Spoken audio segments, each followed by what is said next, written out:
Hello, hello, hello. It's the football experience. Caleb, you're looking It's very already started. you're It's looking already very started. you're looking very chirpy this No, morning, no, no, aren't you? no. You're looking very chirpy this morning. I'm just here to cop your rays of sunshine, just beaming all over the place. You know what though? I don't know what I'm more happy about. Like the fact that, we got to this point in the season where we're halfway through. Games wise, we're halfway through, but we haven't played every team twice, or every team once. I mean, not twice, because we haven't played Everton at all, and we haven't played City at all. Um, That evens out because one's like a decently tough test, and the other one's Everton. So yeah, well, but then again, like Everton beat us last season at Goodison, true. so they can they're a bit of a banana skin at Goodison. They Was can. that the Was that back in the Rafa days? It was the Rafa days, was I it? think so, At yeah, Everton. yeah. And, Yeah. and and City drew against them like 2 weeks ago. So, like I said, a little bit of banana skin at Goodison. Now, the thing I don't like I said, I don't know what I'm more happy about. The fact that we won. Obviously, I'm happy about that.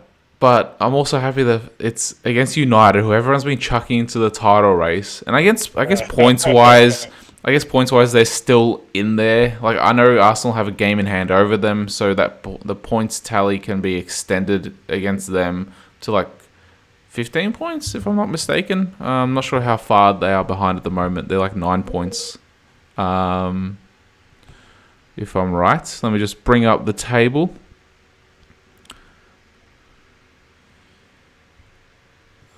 I brought up the matches, not the table. Oh no. Oh no, we're already having technical difficulties. All right, the table. We're on 50 and they're on 39, so we're 11 points. So we can be 14 points ahead of them if we win the game in hand, which is against Everton. Technically, that's the game in hand because that was the one that was rescheduled. Well, there was two rescheduled, but anyway. Are they still in the, Stat with? go on? Did you see the stat with the 50 points at that midway point? No, I know Arteta's I know they're Arteta's talking a only lot about it. only the fourth manager to do it. I'm guessing the other Fifth one time is. it's been done. I'm guessing the other one is Yeah, go on. Pep. Can you? I'm guessing the other one's Pep with the Yeah, Centurions. Pep's one. Klopp had a very good start with that Liverpool one. You guys won like everything. Klopp has done it twice. The only manager to do it twice. But 19, did you say? 18-19 and 19-20. But did you say five managers or five Five times? times four managers. Yeah. Okay, so that's two managers. So one more. Sir Alex. No. United would never. Yeah, I don't want to get into my United. they never set that pace, did they? Yeah. Wenger never did, obviously, because they're saying that Arteta is the only one of Arsenal's era. I want to say Newcastle under Keegan. No. No, You're too deep. Jose. Jose. 0405. Yeah. But then, That first winning season. okay. Well, there you go. He's in that echelon of, and That is rarefied air.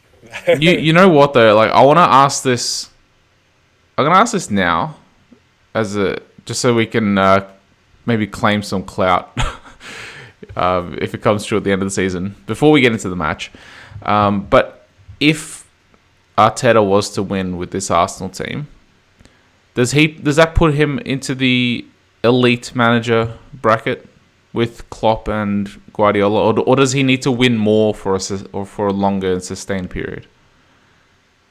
Necessarily more, but probably that too. But I need to see it in the Champions League because this season doesn't give us a chance to see it in the Champions League. So, and this is my point. Whenever I'm comparing who the best side in Europe is, if Napoli continue playing this way, I'll always I'll keep putting them above Arsenal because they're playing that way in the Champions League as well. So it's the only thing I need to see it at that level because that is one level higher. But if he is able to continue this pace and achieve not only winning a title but romping to a title. Like he'd be right on the precipice. I just need to see it at that next level. And if he was to do that with this team, who we all expect to continue to grow together, there's absolutely no reason why we wouldn't see it in the But Champions League okay, level. what if Napoli win their league, but they get knocked out now in the round of 16 in the Champions League, but then Arsenal win the league and also win the Europa League? Or they get to the semis. Or they get to the semis. Yeah. So they have a deeper run. I don't know about semis of Europa League. If you're a team as good as Arsenal, and if they have a little bit of a... See, that's the point. Well, I don't want to get too far ahead of ourselves, but if semis Europa League, that's an okay achievement. I would put that maybe on par with a round of 16 in the Champions League. So, no, but if you... Yeah, that wouldn't be... I know if you consider the teams that made the semis last year, then... Because only Barca was, like, of the elite teams made the semis. The other ones were Eintracht, Rangers... No, Barca didn't make the semis. They got knocked out in the quarters. It was quarters, wasn't it? Yeah. But okay, last season it was West Ham, Eintracht Frankfurt, RB Leipzig, I think, and Rangers. And Rangers, yeah. So, but this season we have Barca and United are playing each other, so one of them is going to get knocked out.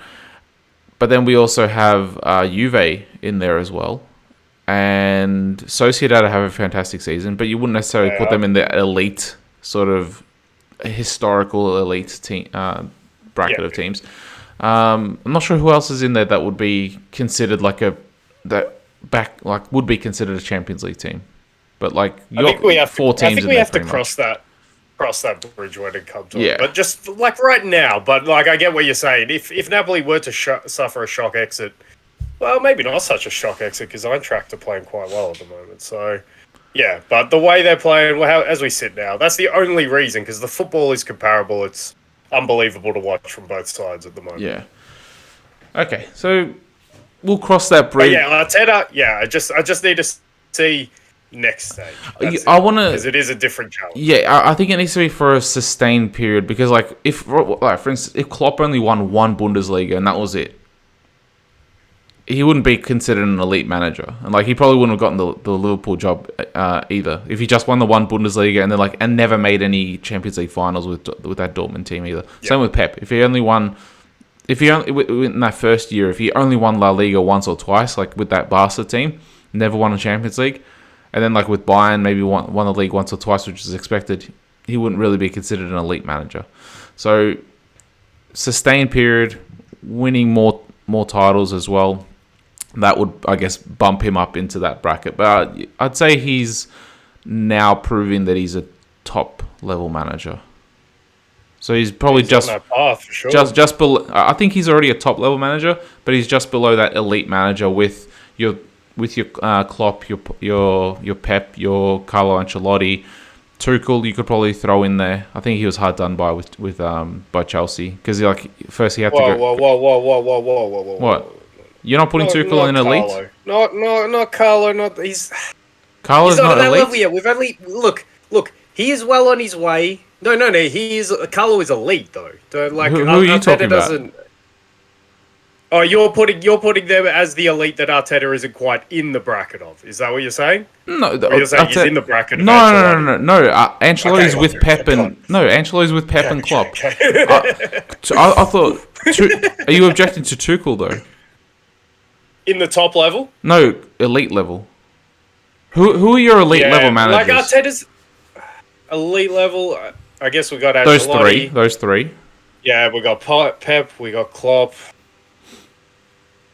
Is that it? That might be it. Yeah. That might be it. Especially given what Simeone's doing. Zidane is a really weird one because he won 3 in a row. It is a weird one. He did win the league once or twice, I think. But then now he's not coaching at all. Yeah, I know. That is a weird one. Maybe obviously Simeone's fallen off. I wonder if Zidane's waiting for PSG. Yeah, or France, which was all the talk and the controversy around what their president, the French FA president or whatever they call it, said recently. Yeah. But yeah, no, I think maybe there's only 3 clear cut, isn't there?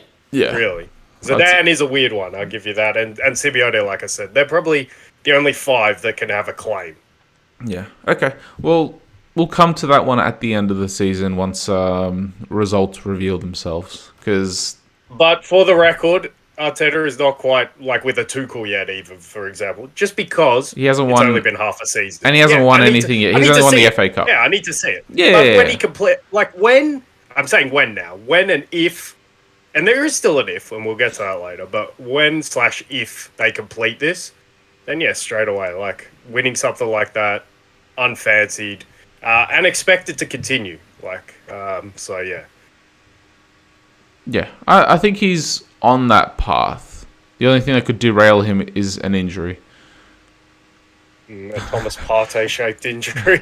No, but like an injury to him because he always comes out of his technical area box. So like if a player is running, like if a Gareth Bale would just clean him up like on his way to goal. Like, imagine Arteta. Imagine Arteta was coaching in that Copa del Rey final. Like that goal would never have happened. I know. Oh my god. Wait, no. Suspend him.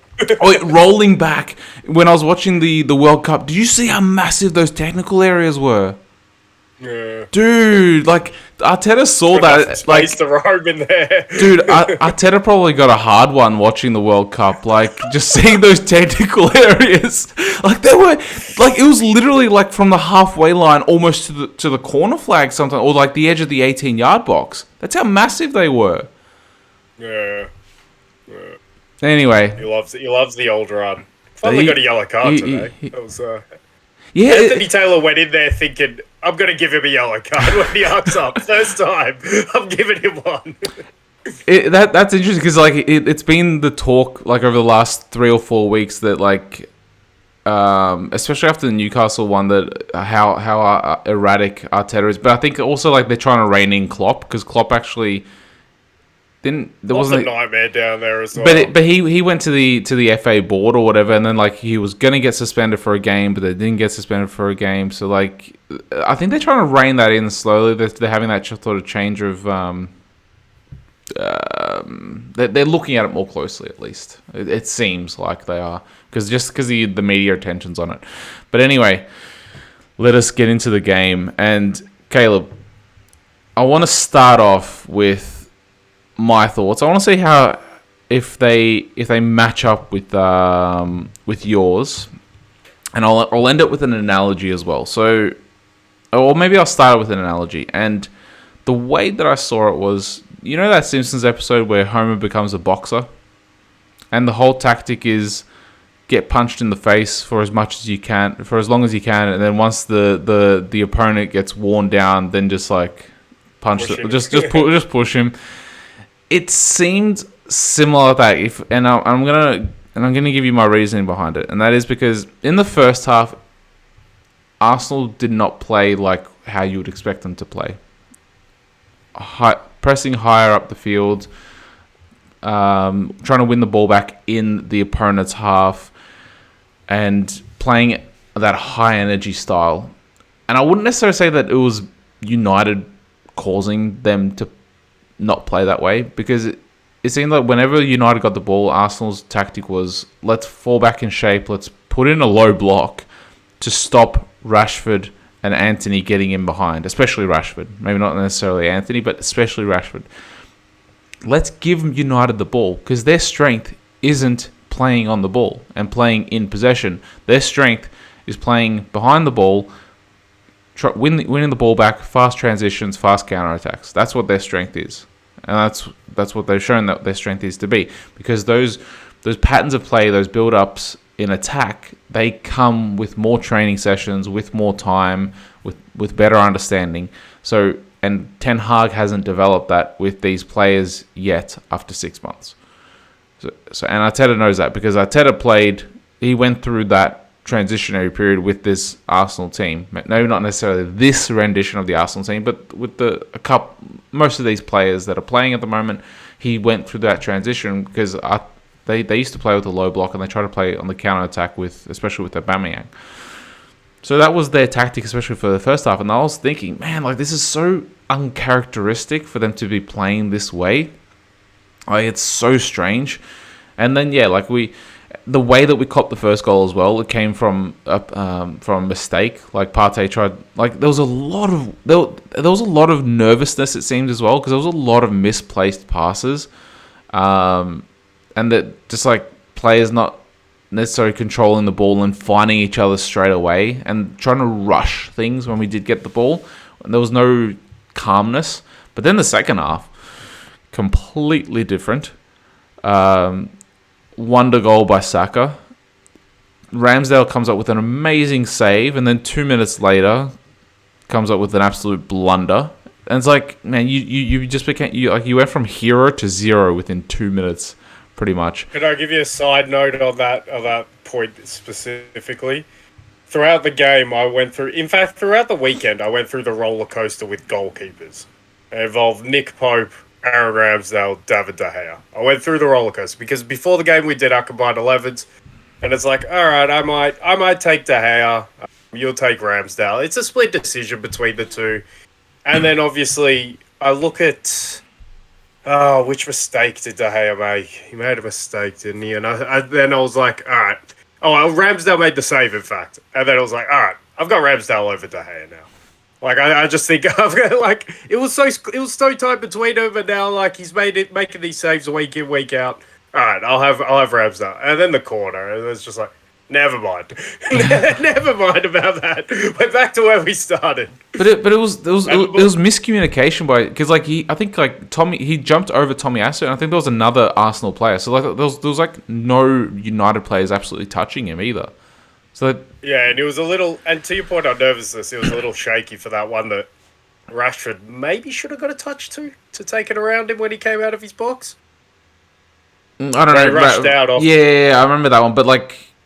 He was under pressure from Tommy Asu as well. I think Tommy Asu got the touch, if I'm not mistaken. No, it's maybe being critical, but you know, it was a hairy moment, you know. Yeah, it was a bit of a gasp moment. Yeah. But yeah, like it seemed that as time went on, the threat of the Rashford counterattack seemed to wane because the energy levels of United seemed to come down, which is why I referenced that Simpsons analogy, because as time went on, their energy level fell because they can't play to that higher intensity that Arsenal can play to for a sustained period of time. Arsenal can play. They've shown that they can play it pretty much for the entire 90 minutes now. Whereas last season, remember how I was telling you last season, like again, especially against Liverpool, Arsenal looked fantastic for like 50, 60 minutes against Liverpool in some of those games. And then after that, Liverpool just like, they'd score a goal and then they'll just take over the game. And that was because Liverpool has been playing that way for so long. So they have the lungs, they have the experience to play for 90 minutes with that higher intensity. And once Arsenal can play it for the entire 90 minutes, then they will start to be a team that can be reckoned with. And United are probably on that path, maybe next season or the season after, they can actually play it for keep up for the entire 90 minutes. But yeah, like it just seemed like those last 15, 20 minutes that a goal was coming, because it was just, it started to become sort of that City bombardment where like it's attack after attack after attack, whereas United are more than happy to just sit back in the box and try to sustain that pressure. And this time it didn't work out. Like Nketiah, our boy, our number 14 hero, comes up with 2 goals and a goal at the 90th minute. But you know what? When they did the VAR check for the goal, you know what I was thinking though? I was thinking, is this sort of like that Saka moment against Liverpool where VAR, it's being blocked by Zinchenko, so they can't find Wan-Bissaka's foot? Like they can't find where it starts. Yeah. And there's no camera on the other side to get the other angle. So they only have the one side which Zinchenko is blocking. I'm like, man, like this is a little bit like isn't it like did they show you the same footage? Are we talking for Zinchenko being offside, or are we no? Zinchenko was clearly onside because I thought they were both clear. I thought they were both clearly. But Zinchenko ran like he was running past Wan-Bissaka. And I know the moment you're talking about. Yeah, and the moment that I think Ødegaard kicked the ball. I think it was Ødegaard that kicked the ball that went to Nketiah. The moment that he hit the ball, I think Zinchenko was running past Wan-Bissaka, and at that moment, like you can't see where Wan-Bissaka's foot ends, like where his toes end. Yeah. So you can't draw the lines then. And unless they have cameras on the other side, which they didn't show, the reverse angle, you can't see whether it's onside or offside. Because, like, Nketiah's foot is offside if Wan-Bissaka isn't there at all because he's in behind Martinez. So, like, those line of players, he's offside. But with Wan-Bissaka there, he's keeping it offside. So, like, did they actually have the other angle, but they didn't show it on TV? Or is this a Saka against Liverpool moment where VAR needs to get cameras on the other side and not just on the camera side that we see? I didn't think it was an issue, to be quite honest. I don't know. That thought crossed my mind. I'm like, well, you know, they hopefully they're professional enough to of being like, okay, this like we can find everything. This is definitely onside, or it's like, shit, we can't find it. Screw it, we'll go with the on-field decision. Was it offside as the on-field decision? I thought it was a goal. No, on-field decision was onside. On-field decision was onside. Yeah. So it was all good either way. So we'll go with the on-field decision instead of like trying to question this, because we can't find it because Zinchenko's blocking it. But that's how it should be, because if you get to that point, it's not clear and obvious anymore. So just go with on-field. That's how I've always felt. But do you agree with my little Simpsons analogy though, with the course of the game? I agree. I agree with all of it, but I want to add little bits. Firstly, on the United point, and I think you're right, and I actually didn't even think of that being Arteta's thinking, and I think it's a great point that you make in terms of him being there and having seen it before with his own team on his own development progress. But I think United, while showing that they're not in a title race this season because they can't sustain it to Arsenal's level, but I think United have shown so far this season that they are in advance of what Arsenal were last season. Yeah. So I think they've already shown they can compete against the big teams and beat a fair few of them this season. I think maybe all of them this season. So, and their performance in this match was good. And the little addition I'll make in terms of they can't break down. They're not great at breaking down teams when they're asked to possess the ball yet, and that's a good point. But they are adding more, as I always say, strings to their bow in terms of how the first goal comes about, because while they're not great at doing that, I think they are better in terms of playing up the pitch with their press now. I think their forward press is a lot better than it has been in recent seasons. Definitely under any time where Solskjaer was maybe finishing second, where it was, like, I don't think they ever added that, a high pressing game, whereas Ten Hag, I think, has now added that. And I thought Anthony put in a lot of good work, either pressing forward or coming back and being like the player to press from behind on midfield players. Rashford did his share of work. He's a little bit up and down, Rashford, in terms of working up and down sort of a line and tracking runners and stuff. But yeah, and he makes the interception, obviously, and what a great goal that was to be. See, and here's why I had and another side note, here's why I had the thing with the goalkeeper, because I was going to come in and say, I will say that Aaron Ramsdale is better than David De Gea after this game. But I would have needed you to admit that in terms of the starting 11, it should have been Rashford over Martinelli. Because Rashford, I thought, he had a dangerous game. What a great goal. He wins the ball back, and then and to your point on nervousness, and I'll get to that in a minute, but he made Partey look like I haven't seen him look this whole season with that nutmeg and then a great finish. So, and it was at that point where I think it was at that point where the nervousness sort of started to come in, and rightly so, you're 1-0 down. I think maybe a little bit in the lead up to the goal, obviously for the ball given away. But my point on, and I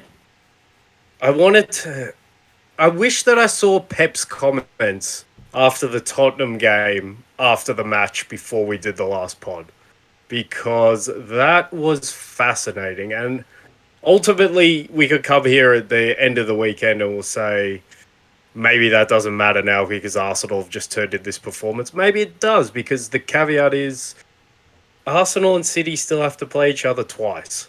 So whatever this gap is right now could be considerably less by the end of that.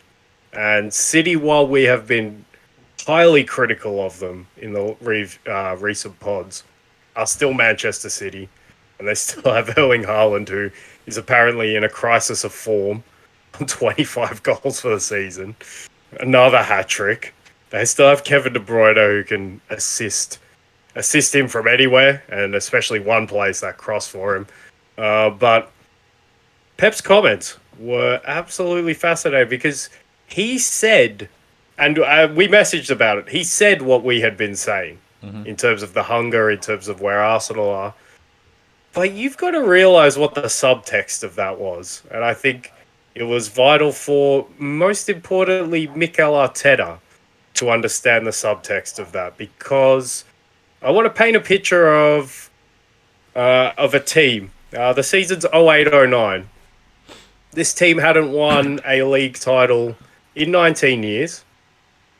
2022-23. Arsenal have not won a league title in 19 years. They have a Spaniard in charge. He's going against what many consider to be the best Premier League manager of all time. Ooh, maybe Pep's in that argument now. And the manager who is the best manager of all time in the Premier League, or who is considered by, puts out a little bit of bait for this Spanish manager to respond to. And there we have the famous facts rant from Rafa Benitez in the 08-09 season. I believe Liverpool was 7 points clear of United at the time of this as well. A similar part of the season. And I was just thinking after the Pep comments, I'm like, he is laying bait. Because do you notice how many times he said 20 years? 20 years they haven't won the title. He was ratcheting up the pressure on Arsenal and the pressure on Arteta. And I guess he was hoping, he was hoping for a better result from this game. And he knew it was highly possible that Arsenal could at least maybe draw this game. Yeah. If not lose it, draw it. Yeah. So he ratchets up the pressure just before that. He also knows that they have to play each other twice. So if he can get the pressure up a little bit more intense now, by the time they might play each other in a couple of weeks, who knows where that pressure level is. This week they're playing in the FA Cup. This week, yeah, in the FA Cup, but in terms of the league. I know, but they're going to get a taste of each other. Yeah, they are. They are. Little appetizer. And you know what was the cherry on top from the Guardiola performance? And also, there was another thing. Tim Sherwood actually hit the nail on the head, and I don't normally like Tim Sherwood, but he hit the nail on the head because I didn't quite cotton on to it at the time. I'm just like, Pep's just being kind of brutally honest about where his team is, because I think, he was saying what we had been seeing. My first thought was, finally, at least now, his focus. And look, this is unfair. I think he would have known Arsenal were his biggest challenger from early in the season when he saw what Liverpool were doing and what Arsenal were doing comparatively. But at least in the media, his focus finally shifted. We're not talking about Liverpool anymore. We're talking about Arsenal. We need to go for Arsenal now. He understood it, and he wanted to portray that to everybody. But I guess Tim Shaw was like, he says that out here, but do you think he's telling his players that? Absolutely no way he's telling his players that. And he had a little go at Riyad Mahrez. He had a little go at a few of them. But I think he probably would have done that at halftime. He would have let his players have a bit because they were 2-0 down. But after the game, they've just scored 4 goals. I think the first time an Antonio Conte team concedes 4 goals in a half. So there's absolutely no way he's going in with that energy to his players after the match. I think he's praising their performance. I think he's making them feel pretty good. But then, at the end of it, and I think the players, they've been here and done that. So I think they would have understood what Guardiola was doing as well. And then he comes out and he says what he says. And he puts that pressure on it. The cherry on top. The cherry on top was like when he was criticizing his own team. At the end of it, he was like, but we're still second. And we're still close and we're still in this title race. It's not like we're 20 points behind. And I'm like, you bastard. You absolute bastard. He had to put one in on Liverpool while it was there as well. And I'm just like, nah, man. But I was just thinking, this game now against United, my God, what pressure, and it was just going to be so exciting after those comments, because I thought he's trying to emulate what Ferguson did so many times for those United teams here, and the season has just become, it's got to the point where I don't think Arsenal are going to be as free flowing as they have been for the first part of the season. But this being the first big test, This is a huge win for Arsenal. Knocks United out of the title race for me. I think it's safe to say that. Just leaves the focus on City. But there is still halfway to go. And it's still the best team at catching someone up in this position. And I know we've been critical. And was I that impressed against Wolves? No. But they won 3-0. Haaland scored a hat-trick. And I just think there's a chat. There's now, for me, the narrative is there that if Arsenal could drop some points in coming weeks, and especially if City can beat them, we start to have a narrative where the pressure really ratchets up, even though City footballing-wise aren't there. But I think, to your point on nervousness, I just wanted to add that to it because I found Guardiola's comments after that game absolutely fascinating and dramatic. Yeah. But you know what, though? Like, there might have been, like, a degree of nervousness, but there also might have been a degree of... Like, it's probably a couple of factors. So, like you mentioned, where United are starting to play a better, higher pressing game. And we saw that.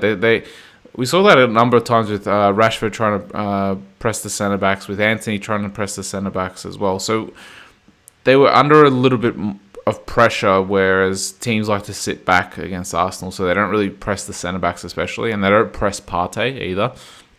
So there's that, an element of nervousness, and maybe also an element of, how should I put this, being unfamiliar with playing the way that they decided to play the first half.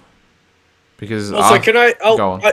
I want to add a little caveat to decided to play, because I think it's fair that was probably a tactic, but at the same time, I think United were good at getting past your containing shape in terms of what they use with that fluid diamond, which we're talking about in the press. It also means that they can leave players up forward, and then they can spread out when they regain the ball. And then they were finding those pockets just behind Ben White and Zinchenko to the sides of Saliba and Gabriel quite often. So I think that led to them pushing you back a little bit. But to your point, when Arsenal were pushed back, they weren't too eager to get out of that shape because they were like, all right, United, let's see what you've got here. Yeah, I felt more it was that question being asked. Let's see what you've got, rather than, oh crap, like we have to play this way because we're being like bombarded. Like, it didn't feel that way. It's just like, let's see if you can solve this puzzle, because you guys haven't developed those patterns of build up play just yet. But to your, you know what, like to your Pep point, and I guess I've heard other pundits say this, especially Gary Neville, where like, oh, like the Arsenal hasn't won the title in 20 years and whatnot. Like, how much does that actually play on the players' minds? Because these players, they weren't part of these squads 10 years ago, 15 years ago, 20 years ago. Like, yes, the club as a whole hasn't won it, but just because the club as a whole hasn't won it in 20 years doesn't mean that this team now can't win it. Because, like, that would then imply that if you've never won a title, up until now, you can never win a title, ever. It sort of implies that notion of thinking that, only previous winners know how to win championships and only they can win championships. So I don't necessarily give in to that way of thinking that, like, Gary Neville is putting forward, Pep, Rio as well, I've heard say that, Arsenal need to prove themselves that they can actually win. Like, yeah, but City also need to prove themselves that they can win. And, like, yes, in the past 5 years with this team, they've proven that they can chase down these deficits, and they've proven that they can win. So, but they need to do it again, and they need to do it against a different opposition. So, as many question marks there is on Arsenal, there's also the same question marks on City, because this is a slightly aged City squad. This is also a City squad that's now playing with a dedicated number 9, which last year they weren't playing with. And even when Aguero was there 2 years ago, they were trying to transition into playing a fluid front 6 without a number 9. So they're trying to play differently, and they're also slightly more aged than what they were. So there's as many questions on City as what there is on Arsenal, I believe. No. There's more questions on City than there are on Arsenal, and I think that's a really good point you make. But you're the guys who sit top of the tree, so you're going to get the most scrutiny and the most eyeballs now, and we're all waiting to see it happen because I think they at least make valid points that we haven't seen Arsenal win yet. So we do need to see it, but at this stage, I completely agree. City have so many more question marks than Arsenal. Arsenal playing swashbuckling stuff to the point. It's not they're saying that like a new team can't win it, but I think they're saying it just adds a layer of nervousness or potential nervousness that could be there. Where if they drop a few points, remember let's not forget how important that Emirates crowd has been to Arsenal this season. So if some nervousness comes into there, I don't like that for sure. But like I think that's the right point to be making. And if they try to ratchet it up more than that, I think they're overblowing it. But if it's just a point of saying, look, we actually just haven't seen it yet, I think that's fair. And we do need to see it, but at this stage, all checklists, the whole checklist has been ticked up until this point. They are setting, like I said, a historic pace, putting Arteta with only 3 of the other great Premier League managers. And that somewhat makes me believe they're a bit resistant to all that pressure. That and the fact that they were able to win this game today. I think this game was massive, honestly. If they draw or lose this game at home to United after Guardiola said what he said, I start getting a bit worried, and all of a sudden I was ready for my whole mentality on this title race to shift this weekend. I really was after Pep's comments. But the fact that they come through this first test, a huge test, and they set this kind of pace they're setting and they play the kind of football that they're playing, makes me believe more and more that they're resistant to... They might not even find themselves in a position where they're under that much pressure, to be quite honest. Because, the main point is City have more question marks than Arsenal, and they have more questions to answer right now than Arsenal. But you know what? Also, they showed that they can play from behind, and they showed it against West Ham. We went 1-0 down to West Ham in the first half. So they're showing in certain games that they can play from. Well, you need to send Aaron Wan-Bissaka a big bouquet of flowers or something as an Arsenal fan, because his lack of concentration for the equalisers, but also for the first goal, the first goal as well. That's what I'm saying. Sorry. I'd be so disappointed as a manager because, I really think there was a chance for United to build on that nervousness, and he just loses his. And look, Shaw kind of goes into a no man's land as well. I think he should have stayed in his position. So while Luke Shaw had a pretty great game, I think both of them, Wan-Bissaka more than Shaw, but man, you can't just lose your back like that and allow Eddie Nketiah to sneak it. Eddie Nketiah. That pisses you off even more. I'm bitter. But to finish my point, also the way that they won today as well. So coming from behind, then going ahead, and then having to face the disappointment of copying a shitty goal. And both goals were actually it was a great finish by Rashford for the first goal, but there was no build up to it. It was a shitty goal because we were at fault for losing possession. Delicious nutmeg on maybe the best holding midfielder in the world at the moment. Yeah, but the way that we lost possession though, it was shitty. We shouldn't have lost possession at all, which led to that goal. So both their goals came from our mistakes. Well, and on your point that you're making right now, the other way that Arsenal won today, which they haven't done much this season, but I don't think they were playing particularly well, Arsenal, today. Definitely not the first half. Yeah, and second half, it wasn't so much that they were playing great. It was the heart of the intensity and the desire. Just it came in. It wasn't that they'll play this great passing football that we've seen all season, or this great sort of containing high pressure football that keeps you penned in. It was just, although that did ratchet up with the intensity, but I think they won not playing a great technical game today as well. Yeah, but if you compare all our 3 goals with their 2 goals, their 2 goals came from our mistakes, whereas our 3 goals came from build up. So they're completely different sort of circumstances that both teams scored their goals from. But also we showed that we fight until the very bitter end, and we scored in the way that we won it, scoring in the 90th minute as well. And it might also be a sort of lesson learnt from the Newcastle game where we're trying to chase the game, we're trying to win the game, but it just didn't come through for us against Newcastle.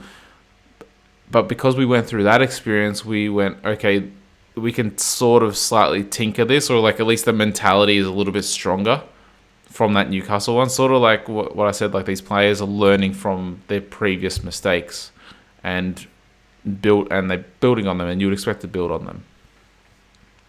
Yeah, definitely. Yeah. The only thing I'll add there is, in my opinion, I think Newcastle are a better, I wouldn't say considerably, but they are a better defensive team than United. I'd say so as well. I think Newcastle, defend exceptionally well. Maybe if they're asked to sit in like they were at the Emirates, they're maybe the best team I've seen in Europe at doing that. They really do fight for everything, and they play with great defensive principles. Yeah, I 100% agree with that. Like the way they're set up, the way they're set up, just like the whole 11, not just the back four or back five, is Eddie Howe's doing a fantastic job. But moving on, if we're done with the Arsenal United game and Pep's mind games, what topic do you want to address next? Because there was one other big game on paper. Oh, do we need to talk about? Is there anything? Look, I have a question. I have a question. I want to lead. I want to lead with the question. So, over the past, especially last year, and even the year before that. So, my question is, how the hell have Liverpool regressed so much when Klopp essentially plays a system of football, and why has he changed the system of football? And yes, the players are slightly older, but essentially the players are exactly the same. And like we saw, and the reason why I'm asking this question is because we saw last year, like, Mane isn't playing, okay, we'll put Luis Diaz in, and like the system plays exactly the same way. Salah isn't playing, we can put Jota there, and like the system plays exactly the same way. Or Jota plays for Firmino. So like play, and like Oxlade, when he's not injured, he comes in, plays a game or two in the midfield. System plays exactly the same way. So that's why I'm asking this question. So like these same players were coming in, and they were just interchanging between each other. The system would play exactly the same way, and you'd be getting fantastic results. Like the player quality in some instances would actually drop. So like you can't say that Keita is better than Thiago, or that Oxlade is better than Henderson. They have like their different qualities that they might be better at. But overall, I'd play Henderson over Chamberlain. But like, why has Klopp decided to change the system completely? Like they're not playing that high-pressing football anymore, where they're trying to win the ball back in the opponent's half. They're not playing with high fullbacks anymore. And like maybe the answer is a 20 to 30% drop-off in form across the entire squad, not just one or two players. Maybe that's the answer, but you can't put it down to just like Mane leaving and like some players being a year or two, a year older, or 6 months older. No, you can't just put it down to that. There's a contributing factors. A lot of them we've been through. But on your point that you're making right here, I actually think differently, because I don't think Klopp's changed the system, and that coupled with a drop off from key contributors and key players such as Alisson and Van Dijk, who, like I said last season, Liverpool were a backwards built team. Most teams build to be solid defensively, solid in midfield, and then have a few exceptional players going forward who can make the difference in those forward areas. Liverpool last season were built from back to front in terms of they had a collective effort going forward. Lots of attackers, lots of forward runs, fullbacks join in without necessarily other players like the central midfielders necessarily covering for the fullback. So nearly everyone's getting forward, and then they say, Fabinho, Van Dijk, Alisson, you guys be brilliant. You are the three difference makers. You guys, Fabinho, you stop everything at source. Van Dijk, if anything gets past, you're quicker, you're stronger, you're smarter. You get to anything that goes past. And then if they do get in behind, Alisson, you make all the one-on-one saves. And all three of those players were doing that last season. And when they drop off and the system doesn't change, there's no way you can get results. Because we saw this in 2021. Klopp doesn't make changes. And every time the team struggles, every time the team drops off, this is always the criticism that can be leveled at Klopp. And he did make changes in the first part of the season. I'm like, oh, okay, all right. And then we come back from the break and we go back to playing 4-3-3. I know we changed it slightly for Brighton with the narrow diamond. And that was just a really, like, even for how bad we've been since the World Cup, that was a really, really bad game. So I don't know what the thinking was there. But the other games we've played 4-3-3 for the most part, the same way, and we've tried to play in the same way that we played it before. But the midfield's dead. And the confidence is just terrible. And we saw how bad poor confidence can be for a team like United last season, who were the laughingstock of last season. And now, unfortunately for me, we've taken that place as the laughingstock. And at least Chelsea we have Chelsea down. Yeah, we have Chelsea down there with us at least. So, but you know the most damning comment on this game. Well, and Jim Beglin said it in commentary. It feels like we're watching 9th versus 10th in the Premier League, and it was a mid-table clash at best. Until Mudryk came on, it's just like, what are we watching? He looks like a player. He does look like a player. He actually looks electric. I think there was one or two moments where he carved open your defense, and you're like, he was just unlucky to score. Not how it's like just lacking that final touch or that final finish. Yeah. But I'm like, oh man, like Chelsea have a player on their hands. Like they were based on that 15-20 minute cameo, they were well within their rights to spend 100 million euros on him. Well, thank God that you have like at least a tinge of despair, even though you're an Arsenal fan at the moment. In terms of hopefully. I was worried. You were sounding way too happy for my liking, so I needed something. Hopefully Mudryk. Hopefully Tomiyasu breaks his leg or something. Oh my God! You can't say that. That's horrible. Fuck him, man. Like he's terrible. He's basically cock teasing us for like a whole month, like watching our games, posting them on Instagram and all this bullshit.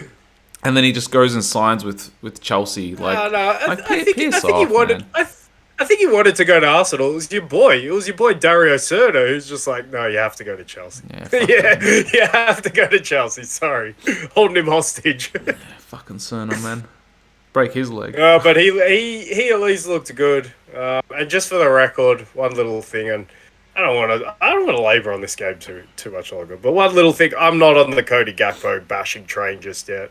I still think 50 mil's got to be. Yeah, I know. I can't believe what I'm hearing. He's played like 2 games. I don't know. Yeah, exactly. And I actually think the movement's been good. I like that he's tall and quick. I think it's like there's.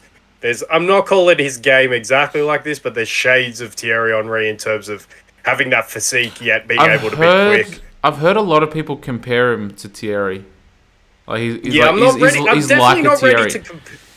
But like he has very similar like traits and qualities in terms of that. But I'm definitely not ready. I don't see that. I actually saw when I first saw Mbappe, I'm like, oh, this is Thierry Henry.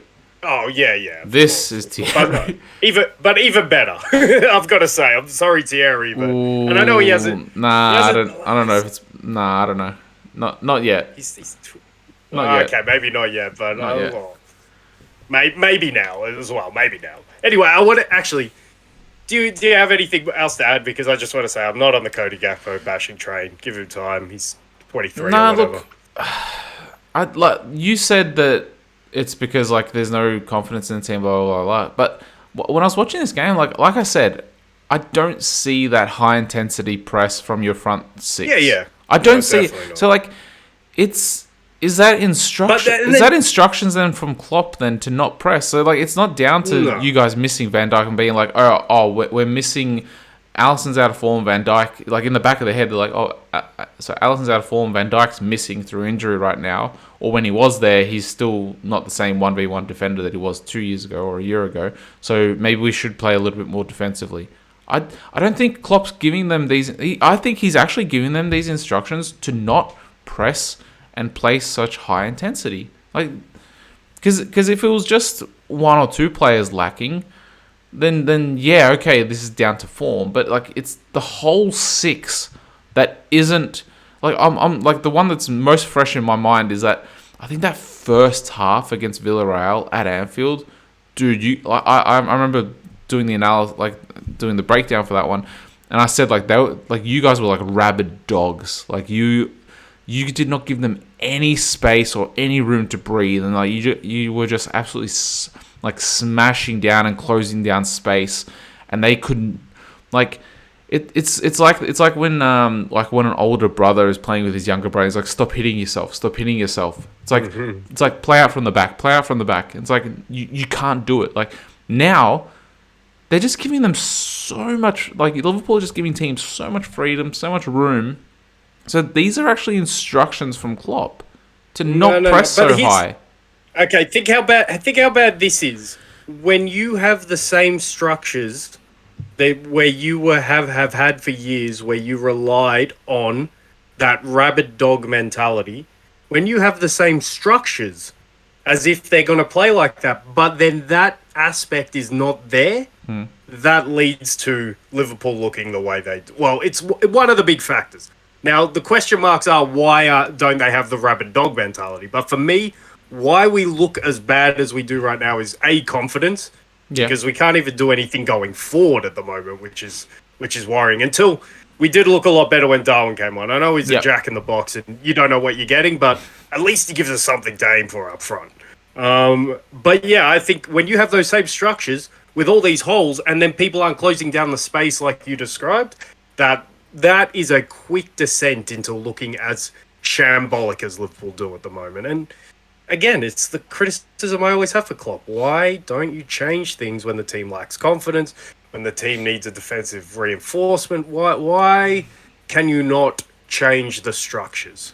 Like you could still play proactively in different systems, but why don't you even have that in your weapon box to use? Why? And especially when you've been working with this team for so long, why has that never been put in place in any preseason or anything? It's all great when it's last season and players are playing to their potential because it looks fantastic and you score goals.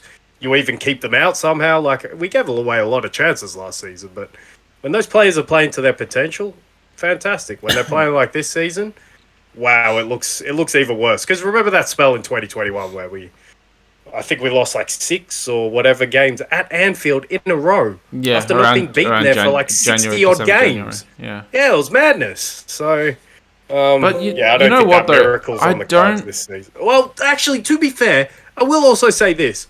If we win our game in hand, I think we're only a point behind Tottenham. Yeah. So, I know things could get a lot worse before they get better, but if somehow we find something and we grind out a few results, then all of a sudden, Newcastle maybe hit a bit of a wall. Who knows? But I still don't like the way that you're playing now, though. Like if I was to see the same rabid dogness and intensity and high press, but it's just like the quality itself isn't there. So like because Henderson's out of form, because you're playing Keita, Thiago's still at that level, but like Thiago's still Thiago. He's a luxury player. He's still a luxury. But like player. Fabinho's out of form. Like so you have so many players that are out of form. But like if you're still playing the same way, then I'll be like, oh okay. If you were to sign Guardiola, if you were to sign Bellingham, it's like, okay, I can see you guys. I can see them significantly improving this team. But because you're playing completely differently, I don't know if signing those two players would fix things. No. Signing things, though, I think Liverpool, if this continues for the rest of the season, we finish like 7th or whatever it may be. I think the strategy will have to go back to early Klopp days. Yeah. I think you're going to have to look to buy hungry young players for, well, not even young, but just hungry players who haven't played top level for like around 30 to 40 million and just find these gems like Sadio Mane, like Mo Salah, like Gigi Wijnaldum. These players, we're going to have to look at these players again. So we'll have to take ourselves out of Jude Bellingham markets, out of my God, like remember when there was rumors of us and Mbappe? My God, take us straight out. I never really put us in that category, but like right now, like don't even come up with the rumors. So yeah, it's not going to be a quick fix if this season continues to progress the way it does now. But let's not forget it. We were at this stage 2 years ago. It was despair. Somehow we finished third that season, and then look at the season we had subsequently. So look, it's not what I'm expecting to see, but it is still something maybe to cling on to. So, yeah, I think it's what I said a couple of weeks ago. If you guys don't end up making Champions League football, you guys are gonna, when you're signing players, you guys are gonna have to pay the Champions League wage fee, which is an extra and I hope they don't do that. 10 to 20,000 a week extra in wages just because you're not playing Champions League. Yeah, and I hope they don't do that. I hope if that becomes reality, then we just pivot and we don't look at players like that anymore, and we look at the players who I was describing before, who come from lower down clubs, not Champions League clubs. Yeah, but even your academy, like what's happening there? Because like Harvey Elliott has been a bit of a shining light for you guys this season, but then at the same time, you can't put all your reliance on a 19-year-old to fix things. No way. And then what is it? Because Curtis Jones came through your academy as well. Yeah, he stalled in recent seasons. Never kicked on. Who was the one that had that ankle injury? Was that wasn't Harvey Elliott? Who was that one? I don't know. You know that horrific. Elliott had his injury. Yeah, no, that was against Leeds last season. That was Elliott. Oh, that was Elliott. Okay, so he's come back and he's for me he is still playing that Klopp way of playing high intensity football. Harvey Elliott fits into this mold that I've been talking about for the last couple of pods. When he starts getting a lot of praise, means your team's not functioning. And that's to my point as well. He's a functional player who, in a good team, he provides his function, but in a poor team, he looks like a star, and that's what's happening right now. Yeah, and also I don't know about these kids. I don't know about Liverpool. Are we done piling on? Like that's my theories on what you have. We really piled on though, because we're really just asking questions. No, they deserve to be piled on. But we haven't piled on. The questions are hard to confront as a Liverpool supporter. Okay, like the question basically is Klopp still good? And the answer right now is I don't know, because we are so shit. that's where I'm at with Liverpool. Well, I guess we got to see who you guys are going to sign. I wonder if you guys are going to sign one or two more players this window, and then obviously summer, who you guys are going to bring in, because that's going to be the deciding factor of how Klopp will do, I think, and how much confidence he has in FSG. It will be interesting. I am interested to see how Klopp reacts to this spell. Let's see how he reacts for the rest of the season. But then, more importantly, if this continues, how does he react in the summer? Does he want to be here for the rebuild? Does he want to rebuild? And then, if it is that case, how do they rebuild? But yeah, it's grim, man. It's grim at Liverpool, and I guess we did take a little bit off Chelsea, but Chelsea did what we expect. Probably on another day, they probably should have won that game. I thought they were marginally the better team, if you can even use the word better in a game that looked like that between Liverpool and Chelsea. Probably 1 or 2% better.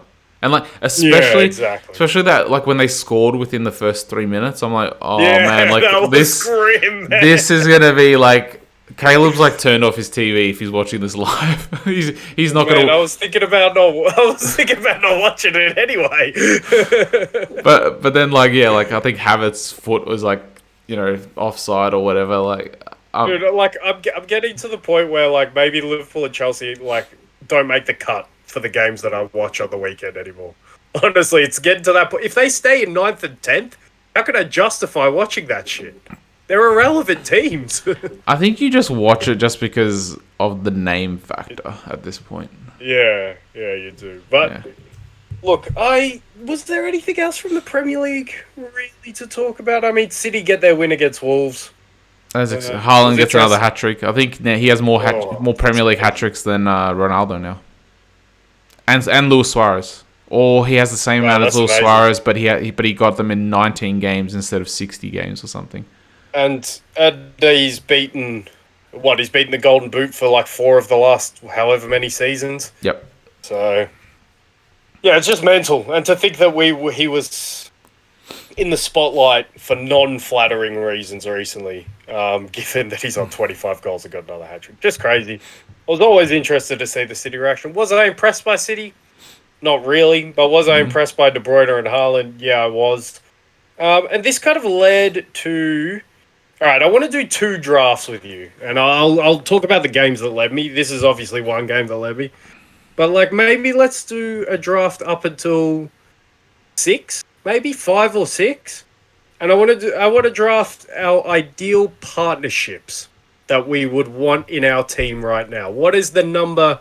What is the order of the best partnerships for teams in Europe right now? Because obviously, I think Haaland and De Bruyne would be in there, and that just got me thinking: who else would you put in that list? So, do you want to go first, or do you want me to go first? Well, I actually think you. Yeah, anyway, go on if you want to go. You go first, because like I want to see who you mention, and then maybe I can interject, because this sounds like something that you've thought about, and you've sprung it on me. Well, I haven't. I'm actually doing it off the cuff in terms of ordering, but it is something like I just wanted to do with you and do. So you're just saying like a 1 and 2. So like in the past, like Bergkamp and Henry would be a partnership. Yeah. Okay. Well, yeah, and it could be anywhere on the pitch. It can be a partnership between in the defense a right as well. back and a right winger. Yeah, it could be a partnership between 2 centre backs. Yeah, whatever it be. So maybe we should start going through like the obvious ones. So you got Haaland and De Bruyne. You got Vinny and Benzema, and it's for right now. It's not for coming years. It's just for right now if you need to win a match. Yep. Varane and Osimhen. I think you put that as the 2 together. Theo and Rafael Leao on the left-hand side for Milan. I think you put them up there. Bayern. Who's the partnership for Bayern? Is it Goretzka and Kimmich? They are solid in midfield. Musiala and Goretzka. Or Musiala and Kimmich. But Musiala sort of plays ahead of them. Like he doesn't fit perfectly in a partnership there. Now, the interesting question is there any centre-back partnerships anywhere? How have you skipped over the English league leaders? Saka and Odegaard. Yeah, Saka and Odegaard are the 2 that you put. I'd put them. I agree with that. Before Jesus' injury, I would have put Jesus and Martinelli in like a similar bracket, because they were always playing on that left wing together. That's fair. Yep, that's fair as well. Who else have we got? United. Partnerships. Casemiro and Eriksen. No, United might actually have the only centre-back partnership I can see so far. Hey, what about Saliba and Gabriel? Yeah, put them in there as well. That's fair. Yeah. I wouldn't put the Napoli boys though, because I never like whoever is playing next to Kim Min-jae. Son and Kane, obviously, but Son has been in terrible form, so that's maybe a reputation one. Maybe it's gotten to a point where it's Kulusevski and Kane. But who else we got? Barca partnerships, Gavi and Pedri. That one springs off. Yep. Inter. We haven't seen Lukaku this season. Otherwise, you'd say maybe it's Lautaro and Xhaka, the way Xhaka's playing at the moment. But yeah, I think number 1 for me, after all said and done, is the one that got me thinking about this. It's Haaland and De Bruyne. They're the number 1 partnership I'd take. If I need to win one game right now, it's those 2 for me. Well, yeah, so I'm interested to see how much from there. It would be interesting to see how many out of De Bruyne's assists, how many of them have been Haaland's goals. I'm not sure how many. And how many have been that pass back for him to just whip it in first time. Yeah, the typical one. But typical. But how many goals has De Bruyne scored this season as well? Because like together, then they've scored over 30 goals. I'm pretty sure De Bruyne has at least 6, or at least 5. Yeah, I'm not sure how many. But I know he has I'm pretty sure he's already into double figures for assists. Oh He's yeah. That front. Yeah. But in terms of goals, I can bring up Stats. Okay, so Haaland has 25 assists. De Bruyne has 11 assists. So that's just Haaland's goals and De Bruyne's assists. But then like some of those assists might have been to Haaland, so you're actually double counting them. So we need to find out how many goals De Bruyne has scored this season. Let me just have a look. Stats. He scored 3 goals. Yeah. Yeah. So, but that's just the Premier League. But do you agree that they're number one? Yeah, in terms of like how many goals they've scored, they're the most lethal partnership. Would you take them as your part? If you need one match, you need to win one match, and you can pick any partnership. Yeah. How you haven't mentioned the PSG one, like either Messi Mbappe or Messi Neymar. Yeah, maybe pre-World Cup though. Pre-World Cup. Pre-World Cup, it's Neymar and Mbappe. Post-World Cup, it's Mbappe, Messi. Yeah. But I'd still take Haaland and De Bruyne over that as well. Yeah, same. Just because unfortunately, you got number 2. Huh? You got number 2 pick then? I think Odegaard Saka for me. Really? Not as lethal, but in terms of like their breakdown of defenses and how they can and how their interplay together. Especially you saw it yesterday against United. Like they just kept playing those 1-2s like in the corner amongst each other. Oh, speaking of which, did you see that? I think it was just before the Saka goal when Odegaard played that ball to Xhaka, where like he sort of did the Ronaldinho. It's not the rainbow flick. It's like the sort of flip flap. The flip flap, yeah, and like so it was a flip flap pass to Xhaka. Did you see that? Nah, I missed that one. Dude, like I was like when he fed it through, because like there was a United defender right in front of him. I'm like, okay, like he can't play this one forward, and then he plays it forward, like just because he did the flip flap to actually take it to the right side of it and then play. I think he played with the outside of his left foot. I'm like, what the hell was that? Like this guy's doing like outrageous stuff at the moment as well.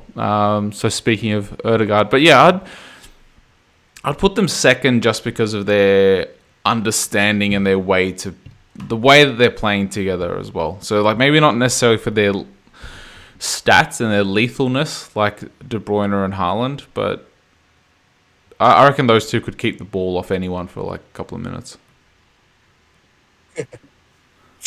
Look, I'm not going to kick up too much of a fuss because of how Arsenal are playing, and I agree that they're the 2 most important players. I wouldn't have them 2. I think, and especially, I don't think we need to mention this game too much, but Real played away at Athletic Bilbao this morning, got a 2-0 win. And you've got to see, if you haven't seen the goal, you've got to see the Benzema goal. Oh, Benzema's back. Benzema is back, man. And just to pile onto Liverpool's problems, Benzema is back and he's doing Benzema things because this goal is insane. So I think the cross comes in and Asensio sort of heads it, but he knows he can't head it at goal. So he kind of just heads it up into the air, but like backwards. So Benzema he's facing the halfway line. His back is to the back post. And the ball is falling. On his left foot, he swivels it on the volley into the back post that his back was facing. I'm just like, how the fuck has he done that? That might be... I struggle to see how I'm going to see a more unbelievable goal this season. Honestly, it's unbelievable. It doesn't look like one of those traditional screamers, the scorchers or whatever.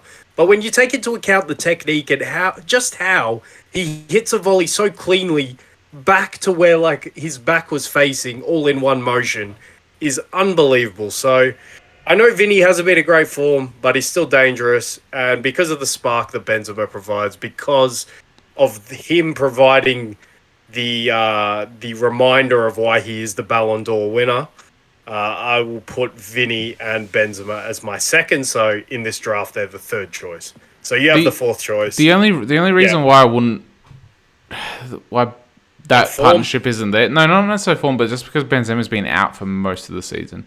Yeah, so form or / not playing so much.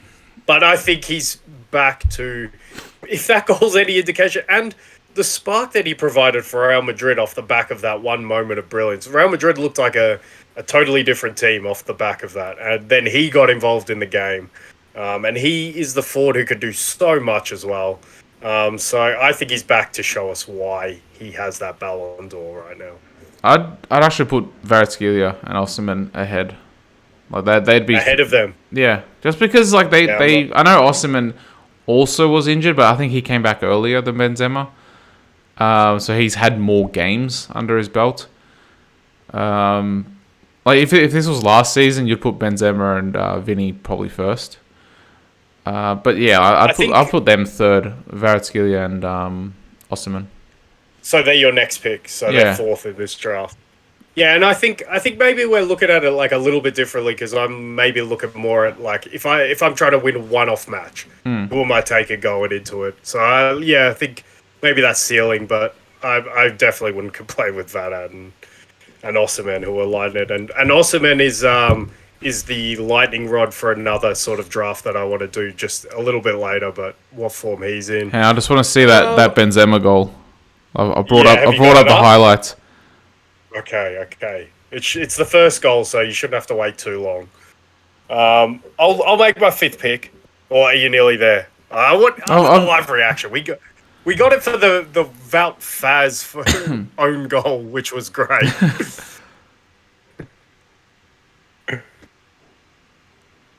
It's a good goal, but it's still. It doesn't. The technique, man. I don't know. For me, it's not as amazing as the way you explained it. I envisioned it to be something else. That's what I said. It's not like the stunning, like, oh my god, 40 yards top corner, but the technical aspect of it is just, and the way the ball's dropping, it's crazy. It's a great goal, but I don't know. It's not a wow goal for me. You're wrong. It's not a wow goal for me. You hyped it up too much. No. You go to the park after this pod and you try and score that goal. Hey, I've scored at the park. I've scored amazing goals, like in my own trainings. I've scored some amazing goals that like cannot be recreated on a match day. So like I've scored goals better than that at the park on my with my weaker foot as well. Oh, this goal's unbelievable. Honestly, like you know what? We need to take a poll on this. You know what? I've like, and this is like this isn't to build myself up or anything like that. Like I've scored a goal similar to that where like I was actually I was basically practicing like controlling a high ball, turning and shooting straight away. So like kick the ball up, one touch to turn. So like the first touch you turn, so back to goal, outside of the box, and then the second touch is to shoot. And so I was practicing right foot and left foot, and I scored one where it was similar. It was similar to that, but I actually put it to the first post, and I actually curled it on the outside of the first post into the top left corner. So when I was turning to my right to score with my left, and dude, it didn't happen. but there was actually some kids there, and like I heard them go, "Wow!" Like, I actually got the crowd. Like so, I wasn't there by myself. Like there was actually like a bit of a crowd reaction to it as well. That's gold, man. Oh, all right. My next pick. So fifth pick. Give me Messi and Mbappe. Like I can't believe they're going this late, but that's great value at the fifth pick to get the GOAT and the potential future GOAT. Yeah, but you know it's because they haven't really since the World Cup at least they haven't played together that much because I think Messi came late. Then they played also that All-Star game in Saudi Arabia or something just now last week. That was actually a really good game. Oh man, dude, I'm actually pissed off that it was. I'm actually pissed off because I tried to go back and watch that game. You know how I can watch like up to 7 days back, and like it wouldn't let me replay it. Like it wouldn't like. I'm like what the hell? It might have been pay-per-view. I don't know because it came up in the live TV guide. So like, if I watched it live, I could have watched it live. But like, and then I'm like, what the hell? Like maybe it's just this channel that doesn't let me watch. And then like the game that was before, I can watch that one. It had the option play from the start, and then the game afterwards it had play from the start. I'm like, what the hell's going on? Like why is this one not allowing me to play it back? So yeah, I'm a little bit annoyed at that. So I need to watch the highlights, I guess, and I can't watch the full game. Yeah, it was a fun game. It was an exhibition. Yeah, what can I say? But for an exhibition, it was good fun. Yeah. Still all right. Do you want to? So should we wrap it up with your? Did you go first? No, I went first. So we'll make this the last pick. What we have on the board. Who do we still have on the board? We have Tio and Rafael Leao. We have Gavi and Pedri. We have maybe the Arsenal or United boys at the back. You know what? You have to put the Arsenal boys at the back. Like they've only conceded, I think, like 14 goals in the league. Let me just double check that. You have the Bayern boys in the midfield. They've conceded 16 goals, so like they're the second best defense in the league. Yeah. So do the Newcastle boys at the back need to maybe even the Newcastle, well, or even all right, or even the Newcastle like Gimenez and Almiron. Maybe, or would you put them as a duo?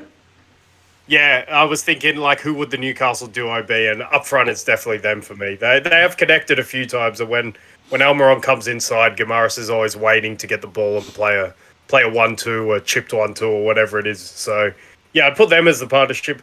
Like the best two players in the defense are Nick Pope and Sven Botman, but I don't know if they work as a partnership per se. Nah, they don't. You need to go the two centre backs, or the right centre back and right back, or the left centre back and left back. Yeah. Maybe Trippier and Almiron as well, given they play on the same side. That's a pretty good partnership. Yeah. But I don't think any Newcastle boys would quite crack it into a top six. So who are you leaning? I think that's pretty much all the options. I think you need to pay props to that Arsenal defense, and that's not me. Really, you're putting them in at 6? Yeah, just because. Look, at the moment, I think. Would you? All right. So would you 100% would take that defense, those two at Liverpool, right now? Don't rub it in, man. Come on. But honestly, I think any top team would take both of those players, not just one. Okay, now I want to change it up because I think it's a fair pick. They're doing fantastically this season, and Arsenal 2 point have the But if you put it into contingent that you can't put two from the same team, I'd probably... Well, no, what I was going to say was I'll put it as we need like game changers. So we will take out defensive partnerships. Well, they're the only defensive partnership that was picked. Yeah. So with your last pick, if it has to be game changers, who are you taking? Would Goretzka and Kimmich really change the game? Maybe from a certain aspect. They're not actually. They probably would change the game, but they wouldn't. They're not game. They're game changers, but not game winners. Yeah, that's fair. Maybe you could go... I guess they're not working together, but they're doing a similar role either side. You could go Gnabry and Sane, who are both having pretty good seasons. You know what? I would actually put... even though they're on the opposite wings, I'd put those partners, because like Mane and Salah, they both played left and right wing. But yeah, I'd actually put exactly. That so they can work as a partnership. I'd actually put that as a partnership. So yeah, maybe... But Gnabry hasn't had that much of a good season compared to Sane. Sane's had a really good season. Should we? Let's sidetrack and do before we get your final pick. We'll build up a bit of suspense. But yeah, it was Leipzig versus Bayern, first game back of the Bundesliga. First thing I thought in the first 20 minutes was, my God, you can tell how long they've been away in Germany. God, they looked rusty, man. It was like intense viewing, but it was a great viewing for the first half. And then as the game went on, I saw pretty much... There's a point on Bayern, which is pretty much the same point that we've been making last season and maybe this season. can Bayern Munich win the Champions League with one, Dayo Upamecano starting as a centre back, and two, Eric Maxim Choupo-Moting starting as a striker? Can they win the Champions League with those two players in those two key positions? Because my instinct says no. No. Yeah, I'm with you. Upamecano, man. How many mistakes can one guy playing at one of the best clubs in the world continue to make? I just can't believe it. He just makes a mistake every single game. What's happened to him though? Because remember, 2 years ago when he was still at Leipzig, I think you wanted him at Liverpool. If I wanted him at Liverpool, but he was the highly touted centre back from Leipzig. I think Remember, it was him and you were Canate saying, coming you were through. saying you want him at Liverpool, to partner up with Van Dijk. Like that would be an unstoppable partnership. Like or get Koulibaly or like you mentioned. Yeah, a couple, I was going more hard for Koulibaly, and that one hasn't panned out the way he's playing at Chelsea. To be fair, but that might also be just be a Chelsea thing rather than a Koulibaly thing. Yeah, that too. But yeah, just those two positions straight away. I'm just thinking, not for me, not to win a Champions League. And then I was thinking something about how to rejig it. I've forgotten it now though. That's really annoying. But the other thing as well, what I see from Bayern and what I continue to see from Bayern is this arrogance that I think is infiltrated through the coach, who has a lot of arrogance for. He's the most promising young manager. He's still very young as well, or he has been in recent years. Maybe Arteta's on his corner now, which is rightly so. Although Nagelsmann has made a few runs in the Champions League, disappointingly so last season, let's say. But I think there's still this freaking Bayern arrogance, which I don't understand why they have, given the way they crashed out of the Champions League last season. We know that they're 5 points clear at the top of the Bundesliga. Fine. It's Bayern Munich. We expect them to be there at this point of the season. Again, they couldn't beat a direct rival. They didn't beat Dortmund, admittedly, away. And they didn't beat Leipzig away as well, who I think, in terms of talent, Leipzig are probably the second best team in Germany. And that's probably my other point as well. Beyond the Bayern arrogance, I'm so annoyed at Chelsea, man. Like, they don't need to stockpile this talent. They don't need to go and decimate other clubs. And I'm so disappointed that Nkunku's got to be leaving them to go and join a team that has, 6 other players who fill his position. Now, admittedly, I think Nkunku's the best out of all those players. I think he's Chelsea's best signing so far, although he's not coming until the end of the season. But, I just want to see, to my AC Milan point of the last 2 pods, I just want to see these teams who have, a decent amount of talent and a decent core there, just grow together for a few years, challenge for things, and add pieces to that, because obviously this is part of the Red Bull group. They're not adverse to spending to get where they are. Leipzig aren't even a traditional club. We know the controversy they caused in Germany because of how they were founded and how they've come about, but they're here now, and they have a really, I think, it's not to the AC Milan level, but I think they have the potential to have a really good core when you think Josko Guardiola's still there, obviously, one of, if not the best young centre-back in the world. Konrad Laimer is a really good player who's obviously being linked with Bayern Munich. He's been linked with Liverpool sometimes as well. He had a pretty good game in there. I think they need a partner for him. And Christopher Nkunku, who I think is fantastic. And then you couple that with players like Dani Olmo, who's a serviceable player, could provide a function.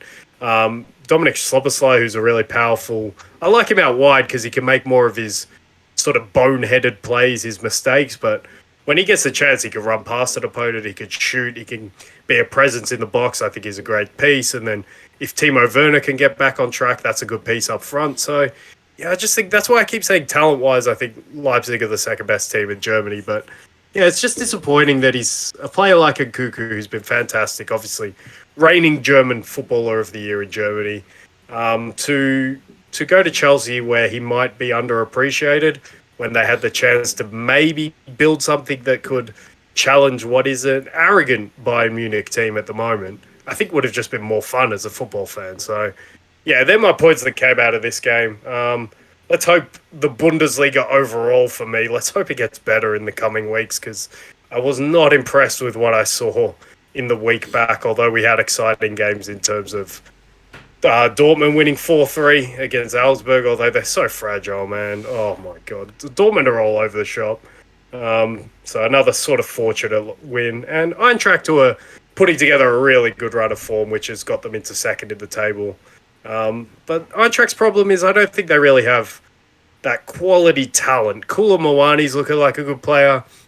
Jesper Lindstrom's looking like a good player, but when I compare it to Leipzig, I'm much more excited by what Leipzig have. So, yeah, I'm just hoping the Bundesliga quality improves. And I'm kind of hoping Bayern trip up on their arrogance, to be quite honest. I just don't. You're forgetting two massive scorelines as well. Wolfsburg 6-0 against Freiburg, and then Köln beating Werder 7-1.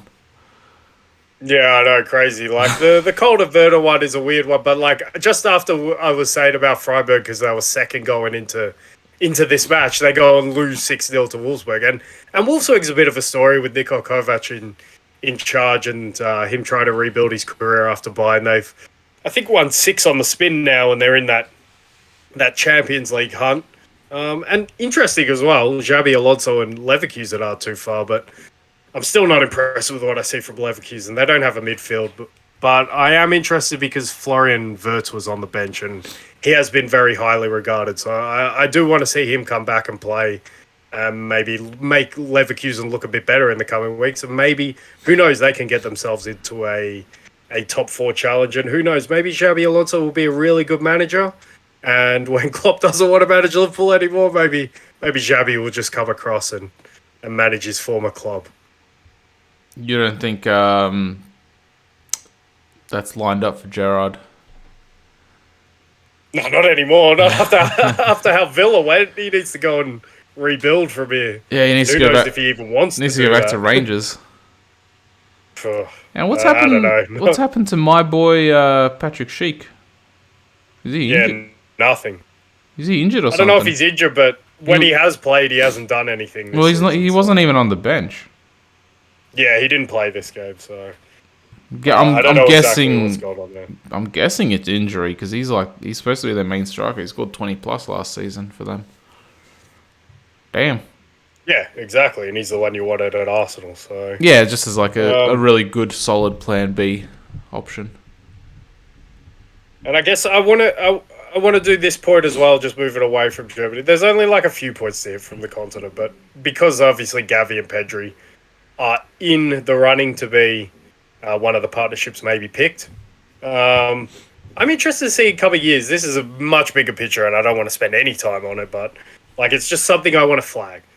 Because Gavi and Pedri are always put into the same bracket.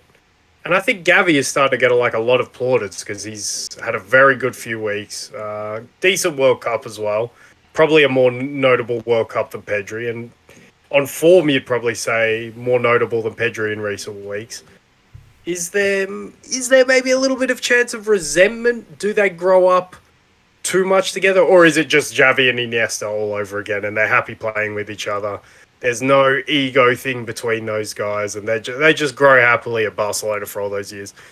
I don't know. There's maybe something to flag there if Gavi keeps getting this sort of praise where maybe Pedri starts thinking, look, I'm a better player than him. Like, I don't know why he gets all this praise. So it's maybe a seed. It's a string too far, but I don't know. Is there a potential there? If they're winning things...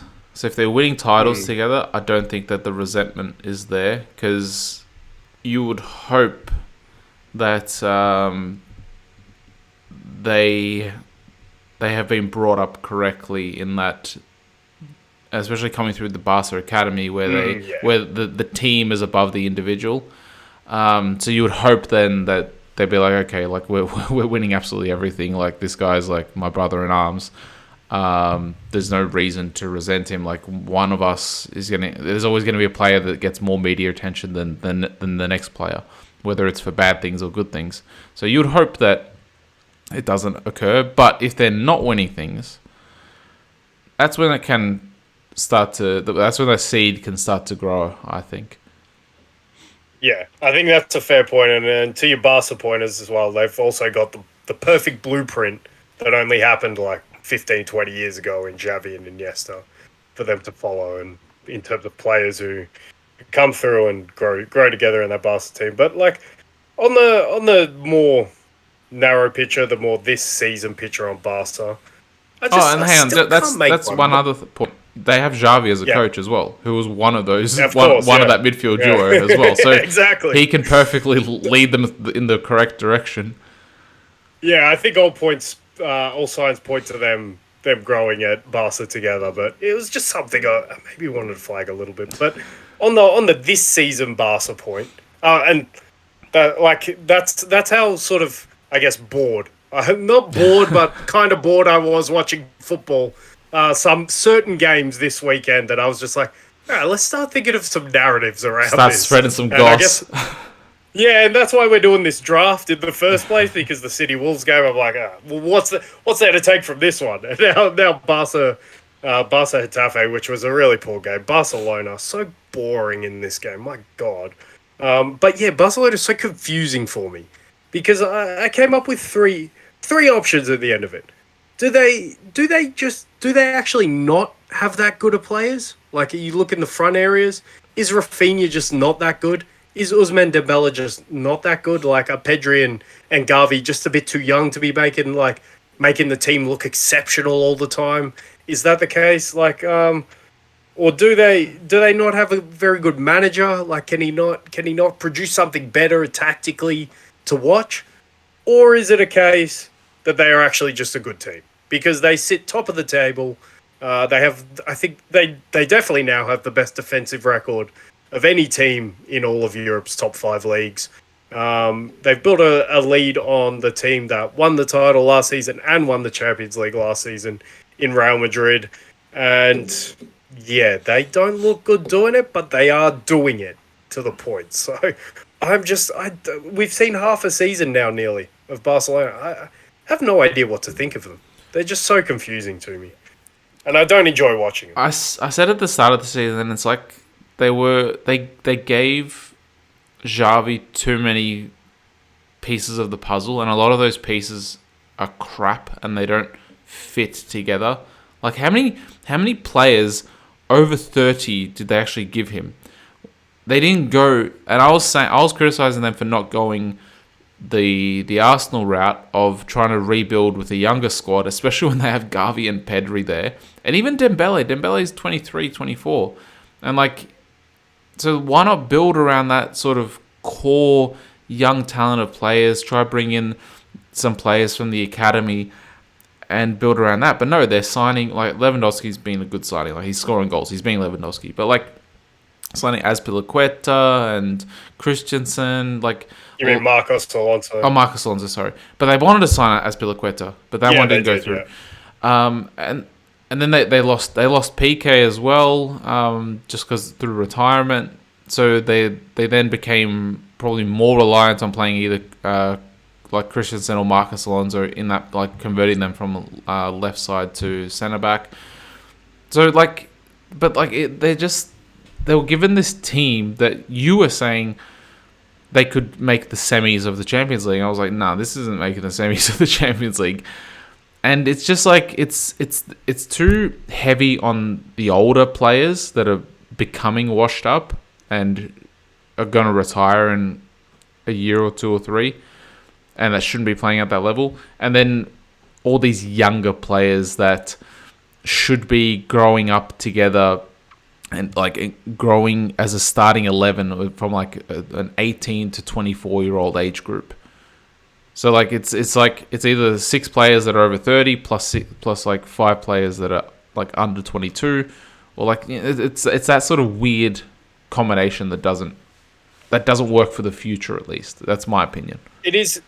It definitely was weird, the summer activity, but I think for the most part, Xavi has somewhat resisted using the pieces that didn't work, and it has been a core of Busquets, Gavi, and Pedri in the midfield for the most part. And to be fair as well, he's had his injuries in defence, so I think that's why we've seen Marcos Alonso play as a centre back. I hope the favoured partnership, although he used Christensen a lot, I hope when it's all said and done, the favoured partnership will be Araujo and Jules Koundé, which is one for the future. Jules Koundé is only 23 or 24. And Araujo is about the same age as well. I think maybe even little bit younger. So yeah, there are experienced pieces, and there were signings that didn't make sense, like Frank Cassie, for example. What a waste. No need to sign him. Lewandowski has worked out very well, and he makes Barcelona somewhat bearable to watch. But at the same time, like I said, they're top of the league, and I don't know, they're the best defense statistically in Europe. So yeah, that's why they're so confusing to me. And just before we leave Spain and maybe finish off what we were doing, you got to give a shout out to Sociedad. I know they got a little shout out before, but they have a tough game away at Rayo Vallecano, which is a tough game for most teams. They win it 2-0, I believe, in the end. Or yeah, I think that was the score. I watched too much football. But yeah, they are only 3 points behind Real Madrid now in second place. So they are closer to a potential title race than they are to top four. Now, I don't think that's what's going to pan out for them. Ultimately, I don't think they have enough quality in the team to sustain that. They got David Silva. But they have David Silva was provided a very nice assist in this game as well, and some nice pressing moments as well from David Silva, who just continues to play well. But yeah, they've opened up a very nice cushion on Atletico, who are fourth. I think it's 7 points now. So yeah, they are looking very good for top four. I don't think it will quite be a title race, but if they can just comfortably cruise in at third place, what an accomplishment that will be for a team who have suffered a few injuries this season, and they're using players like I love seeing this from like teams on the continent when you see like a Diego Rico playing at left back, who is a Bournemouth reject, and a Mikel Merino, who is a old Newcastle reject, playing in central midfield and playing so well. It's Sorloth, a Crystal Palace reject, playing up front. So it's just fascinating to see how these players, just with a change of environment, change of league, they all of a sudden start performing well, and these teams can be as high as Sociedad in third place. So, I think it's probably time to wrap up. Well, hang on. Our last pick. The news from Italy, Juve being docked 15 points. Oh, of course. Yeah, we didn't touch on that in Juve. I'm not sure if that's being challenged or not, or if that's just accepted. I imagine they'll challenge it, but it has been put through the system as we speak, so they are mid-table. They drew 3-3 with Atalanta, and it's crazy for a team who were the best defence, like on goals conceded in all of Europe's top 5 leagues 2 weeks ago. All of a sudden, they've conceded more than all the goals they conceded up until that point by shipping 5 at Napoli and 3 now at home to Atalanta. And honestly, I think that was coming because they just weren't that convincing in all those games where they kept all those clean sheets. They were fine.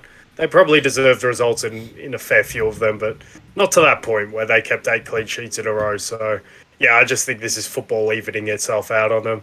Entertaining game. How much do I take from it? How much do I care now that Juve have been docked these 15 points?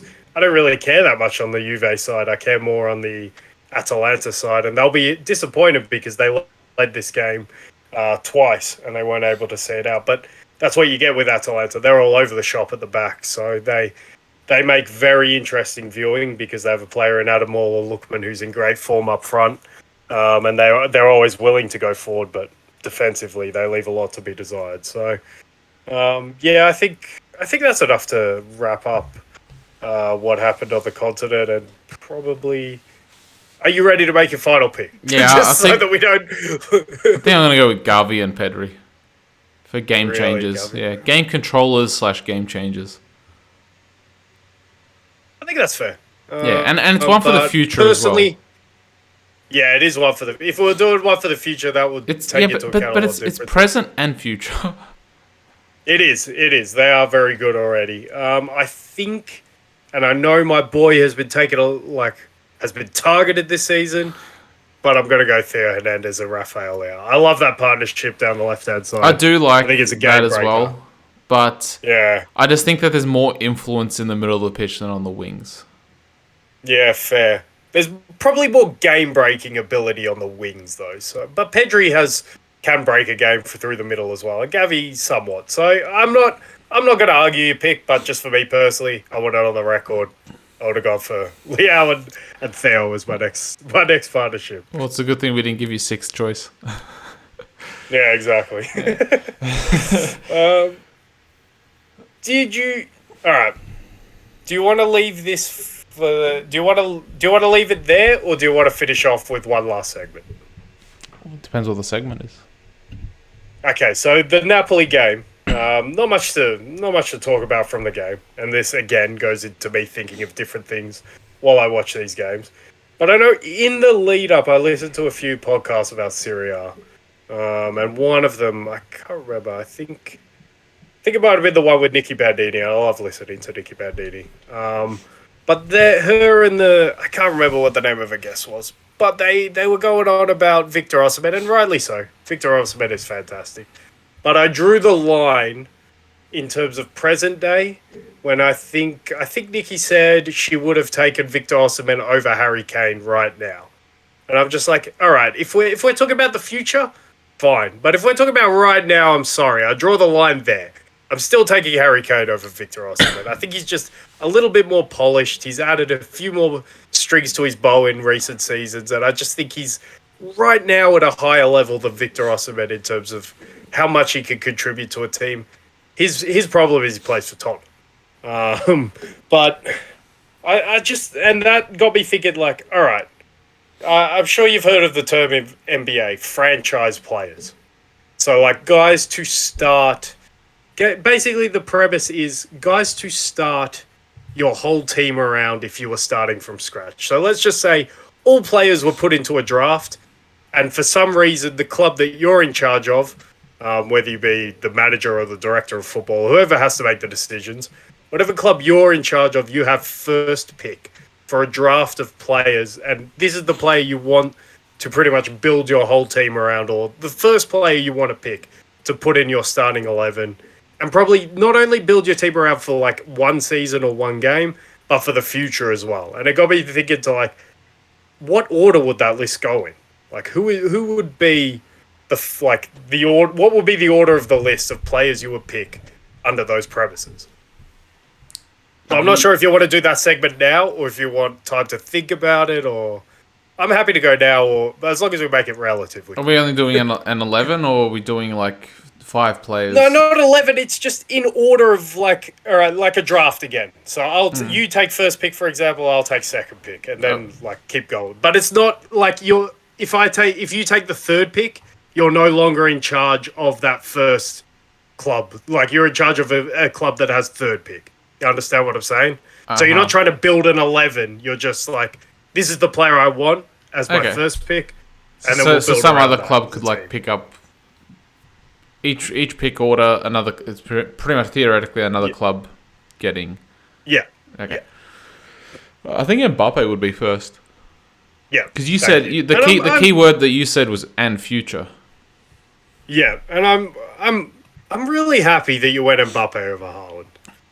For me personally, even though I don't love Erling Haaland because he plays for Man City, but him as a footballer is fantastic. So if you're taking Mbappe, I'm taking Haaland as second. I think with Mbappe you can play him in different systems, whereas with Haaland at the moment he seems a little bit one-dimensional with the system that can be played.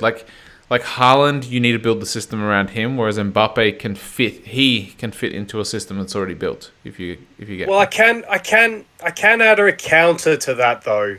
The problem isn't probably his attacking work; it's his defensive work for Mbappe. The fact that he doesn't run means that you have to build a team around him. So, but I would also take Mbappe first. So if you're taking Mbappe first, I'll take Erling Haaland as second, and now the real draft starts because I think those two were absolutely nailed on obvious 1 and 2.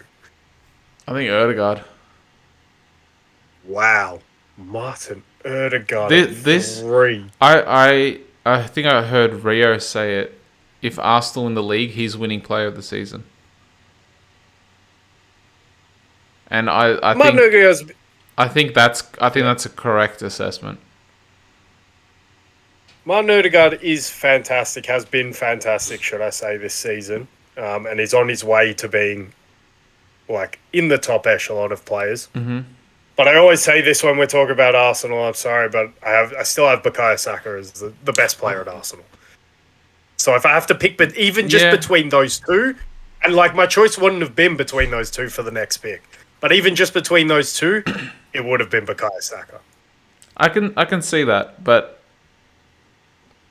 I can see it's just with that one. I think it depends on what order you're building your team. If you get me. In order, like, so you're building from the midfield, obviously. Yeah. With Odegaard, yeah. Okay. Yeah. So you just want that type of player, Because then you can make a counter argument like if someone like Odegaard is missing, would then Saka be as good, or would Saka be even better because then he'd take even more responsibility. So I don't know. It's sort of like a catch 22 with that one, but yeah, I'll stick with the Odegaard pick, and like you notice that all three of our picks are under 24 years old, I think. Yeah, So and far. age definitely comes into this when you put the future in. Yeah, because you didn't put the preface. I want to win the league this year or next year. So that means that you would then start picking players like De Bruyne and stuff like that. Yeah, like early on. Basically, what we're doing, I think, is just like the list of the most valuable, actual like financial value on these players. We're just giving out like what our order would be. Yeah. So, having said that, and while I made the point that I don't think he's not better than Harry Kane at the moment, but I think my fourth pick right now would be Victor Osimhen. For the age, I think he's only 25. He is a leader of the line. He is a leader. He's also a leader. He appears to be a leader of the team. His attitude is fantastic, and he gives you a focal point and a presence and a physical presence that I think is game-changing. I think is inspiring to teammates. And the way he's playing this season, because like we're not breaking ground by saying Victor Osimhen has the potential to be awesome, but like we've been saying this for years though. So now we're just starting to see it sort of manifest, and I think that's enough for me to say if I was starting a team, he would be probably my fourth, maybe for me my third pick behind the other two. But in this draft, the fourth. Well, I think we need to give some defenders some praise and go with Guardiola. Ooh, Guardiola! Wow, I thought you were going to go with Saliba. Nah, I think they're actually very similar. They have another defender. Another defender who actually comes into like a centre back who comes into my reckoning with this. Lisandro Martinez. I think he's a fantastic leader. I think he gives. He's not tall enough, and he's only 20. Yeah, I know. He's not tall enough, and I was on that corner. I'm not going to pretend like I wasn't on that corner. I defended him. Yeah, so you should have. I was wrong to like. I've already done this. I was wrong to make as big a deal of it. Although in some games it will still give him problems. You went the soonest route. Casemiro solves a lot. It was the Carragher route, but Casemiro solves a lot of those problems as well. Yeah, but he deserves a mention in that because he's only 25 himself, and I think he's got a long career ahead of him. So, in terms of centre backs, I think but Guardiola. That was a little bit out of left field, but that's a good one as well. I think sometimes you get these like out of left field picks at like in the like 5 or 6 or like in those sort of orders, but like 1 to 3 are generally like nailed on in the NBA. Yeah. So you're 100% right. So this is the 6th pick. Whew. This is a tough one. I don't think Lautaro is quite that changing guy. De Bruyne wrong side. Now are we getting to the point where we weigh up and we start looking at maybe guys who are 30 because they can give you a couple of years of success, excellence. Yeah, and then you can build around instances. Well, what about Saliba? You mentioned him. Yeah, I'm not going defenders yet. I'm not quite at the point where I want to. Although, no, I'm going to contradict myself because the guy who springs to my mind, and you know who the next guy who springs to my mind is, who I want to build a team around. It's my boy. Oh, Theo. Yeah, I think I might take Theo in at 6. Because, like, I think he's a defender, but he's a game breaker.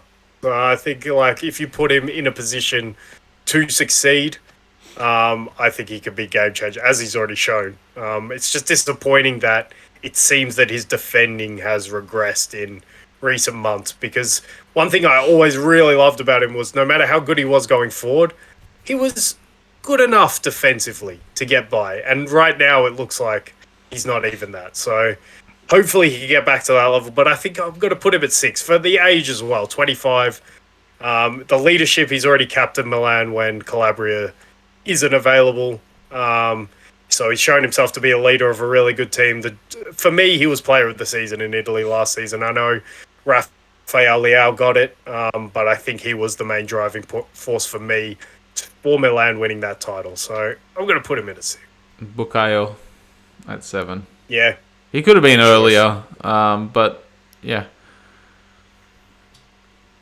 Enough said. That's good. Yeah, nothing more needs to be added to that. Yeah, no, it doesn't. All right. Number 8, I'll go Jamal Musiala. 19, I think 20 years old. Already a fantastic player. The only qualm and the only reason he goes this low is because we haven't seen consistent end product to him yet. So we need to see that first, but I think all the hallmarks are there, and it's just a matter of time before... Well, even this season, he's starting to show that he can get goals and assists. So, yeah, I think if he continues to progress, obvious pick, I think. One of the obvious picks. Future captain of England? Jude. Yeah, great pick. That's a yeah. If you go Musiala, you need to go with Jude. Then like that, I think they can be mentioned in the same breath. Did they play together at like under 18s level and stuff? Like in the same teams? Yeah, maybe they did because obviously Musiala was at the England setup. Man, imagine that midfield. Oh. England. So is that the top 10? Is that the top 10 then? I think that's the top 10. You had first pick, did you? So yes. I've got the last pick this time. All right. If we're going 11, we can keep it going. Well, I was interested to see where we got to. Let's go 15. No, yeah, let's go 15 because then you pretty much have like back in last year's days the 3 subs, and a goalie. Yeah. But we haven't picked the goalie. No, well, we don't need to pick 11. Yeah, I know. But like theoretically. But yeah, a goalkeeper can be a game changer. Definitely. All right, that's interesting. I don't know who the goalie would be. Because like Edison and Alisson are both out of form. There's no goalie that's really standing out.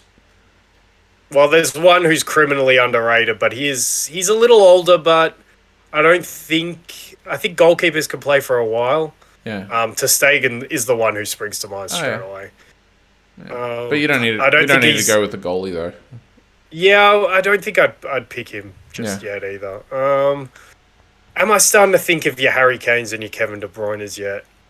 There's still players ahead of them, I reckon. If we're building for the future. Start giving me names. Let's start going through. Rafael Leao I already mentioned as well. Gavi, Pedri, Martinelli.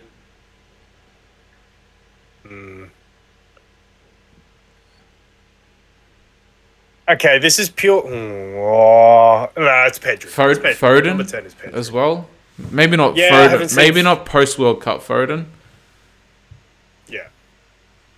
No, I'm going Pedri. I think he's fantastic. I'm going Martinelli then. Player. Wow, that's a bit high for me. I'm just going to say it. How many is that then? That's 12 then. That's 11. Nah. Yeah. So mine is 12. No, mine's 12 because your pick will be 12. Yeah. So that's 11 with Martinelli. Yeah, seriously, Martinelli, I reckon you're underrating him. No, yeah. You know, my hesitancy always is he's not the most important player at Arsenal. But Arsenal is such a collective. That kind of is a hesitancy for me as well on like when we're judging players on an individual level.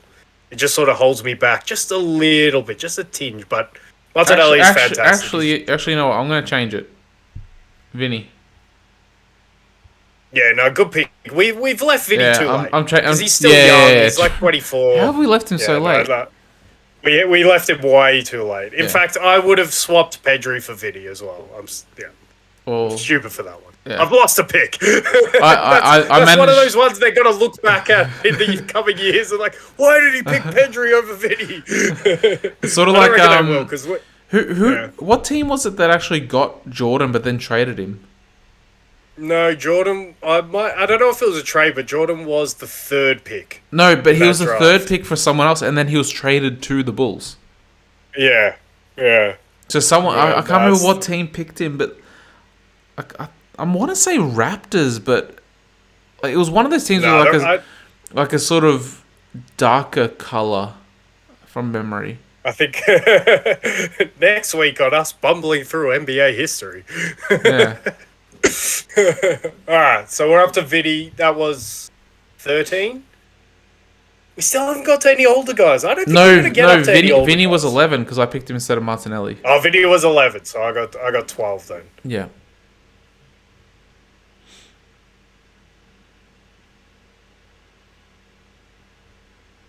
Casemiro, wrong side of 30. Partey, just under 30. Rodri, poor season, but still, you might want to build it. Well, no, actually, okay. Camavinga, Tchouaméni. No, yeah, sure, many maybe should have got a mention as well, but we've left this way too late for 12. In fact, I think I would have picked him over a few guys, but give me Ruben Diaz. I think he's still only 24 or 25. Yeah. He's already Manchester City captain. Already, when he's playing well, City's defense looks substantially better. Already captain, like I said, captain of Portugal when Ronaldo obviously rightly doesn't play. So, yeah, give me Ruben Diaz. Give me Saliba, and then What's that? 13. that's the last that's two. 13. Yeah. Wait. Yeah. Oh, we need to do 16 then, so we finish on an even number. So we both have 8 picks. Yeah. Yeah, and I need the last pick. Yeah. Unfair. Yeah. Okay. All right, Saliba. So you got 2 more picks. I got 1 more pick. You know who I'm stuck on? I'm stuck on Alphonso Davies. Ooh, And keeping my left back theme. And he's, what, 21, I believe? That is a pick. Yeah. Yeah, for the future, give me Alphonso Davies. You know, take him, the thing that really screwed him up, I think, did he have a leg break? Was it last Yeah, he had season? a bad injury a couple of seasons he was out for the ago. whole But season. It was the season after physically, the Champions League win. Yeah, it was. But physically, the way he's come back this season, I've had no real cause for concern. Yeah. Physically, he's still an absolute animal.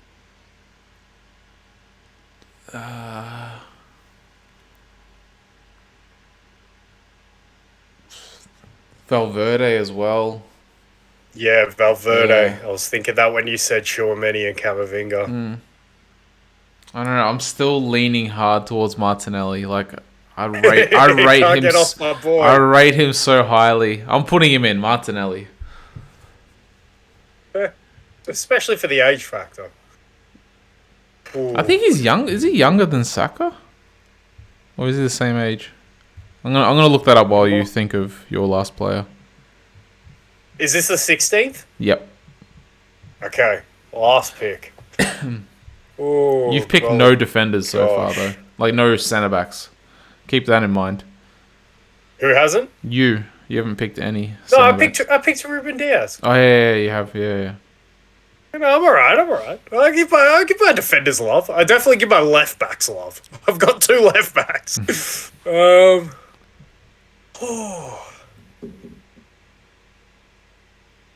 Man, this is tough. I think.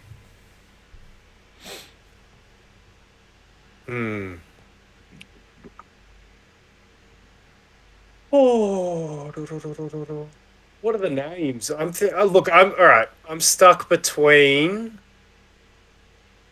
3 names that are popping into my mind straight away. Kevin De Bruyne, older pick, risky for the age.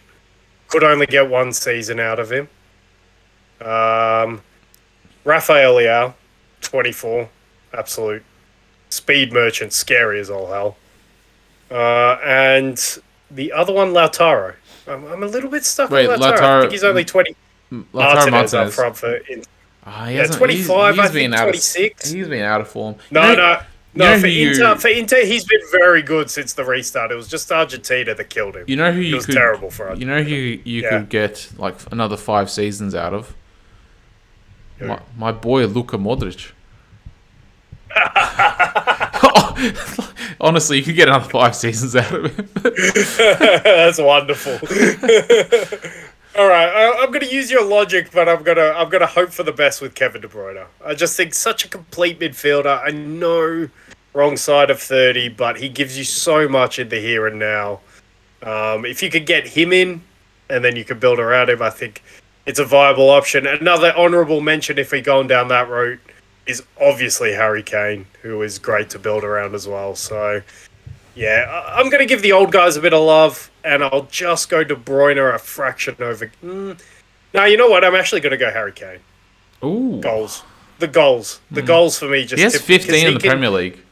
I know, and funnily enough, he hasn't. I don't know if he has an assist yet this season, but like when you think Harry Kane, he is an assist man up front. So I know he's got that in his locker. Yeah, I'll pick Harry Kane just over Kevin De Bruyne.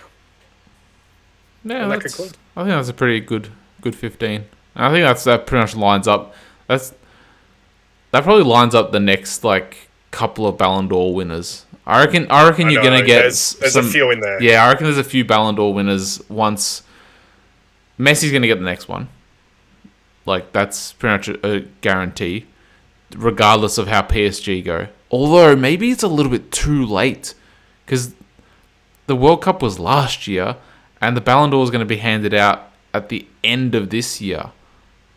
Yeah, there is an interesting scenario where maybe just because he won the World Cup, he doesn't get it. Yeah. I still expect to see it go to him though. To be quite honest. But because it wasn't in the middle of the season. Yeah, there's a scenario. Yeah, I can see it not going to him. Like I can see it going to whoever wins the Champions League.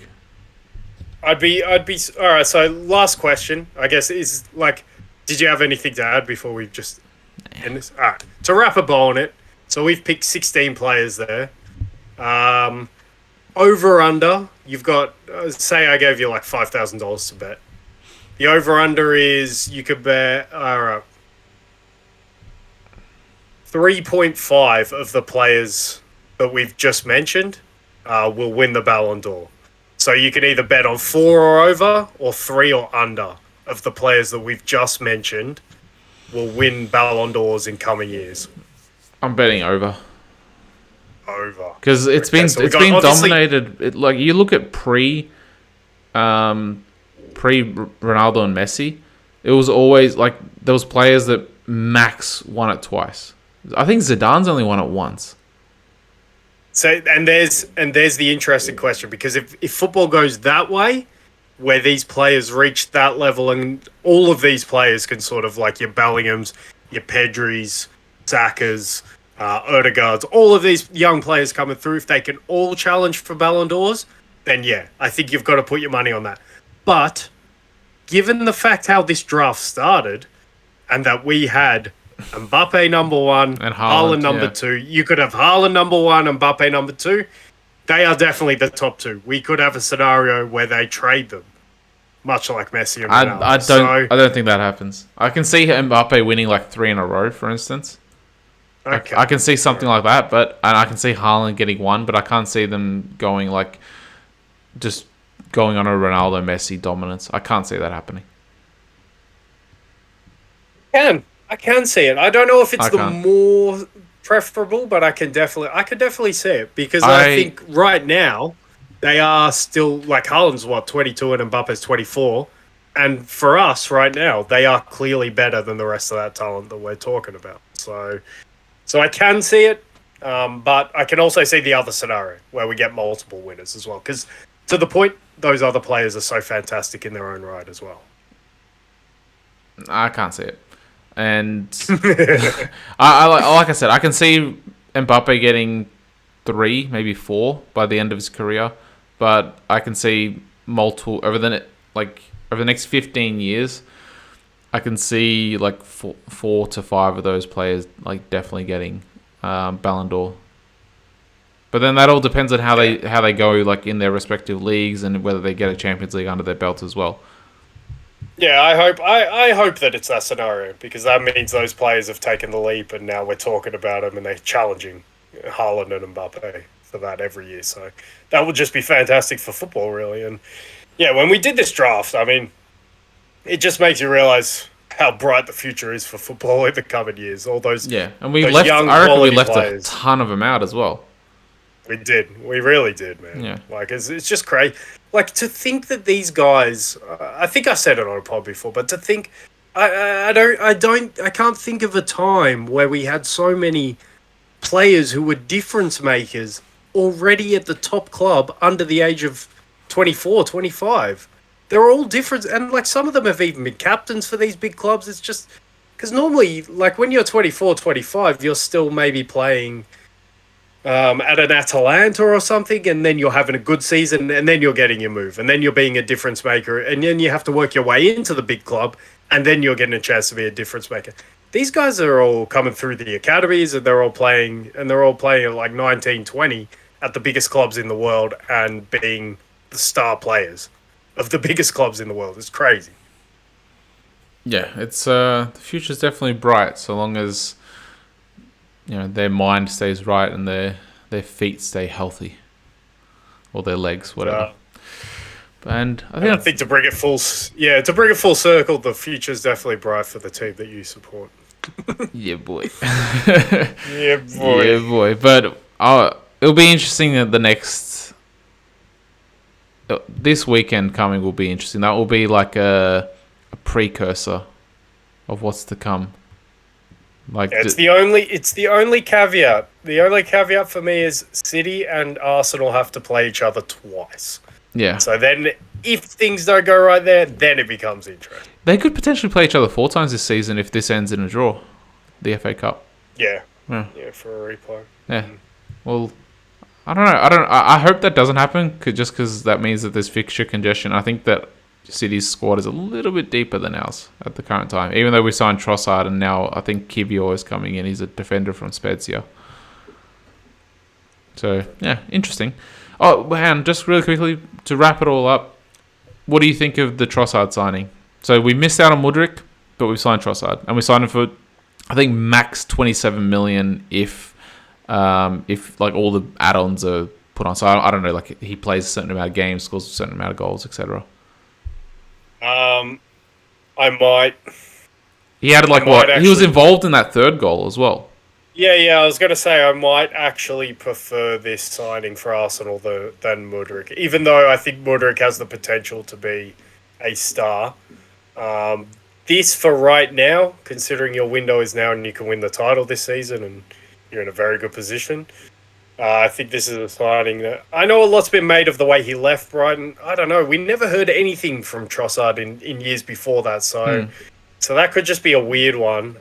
I don't expect to see a repeat of that. I don't expect to see him disrupting harmony in a team flying like Arsenal. So for the profile of player, for the fact that when Gabriel Jesus is fit, you already have a front. I guess you can call it a front 4 if you want to put Odegaard in there, or a front 3. And Trossard just adds good competition and good backup to that.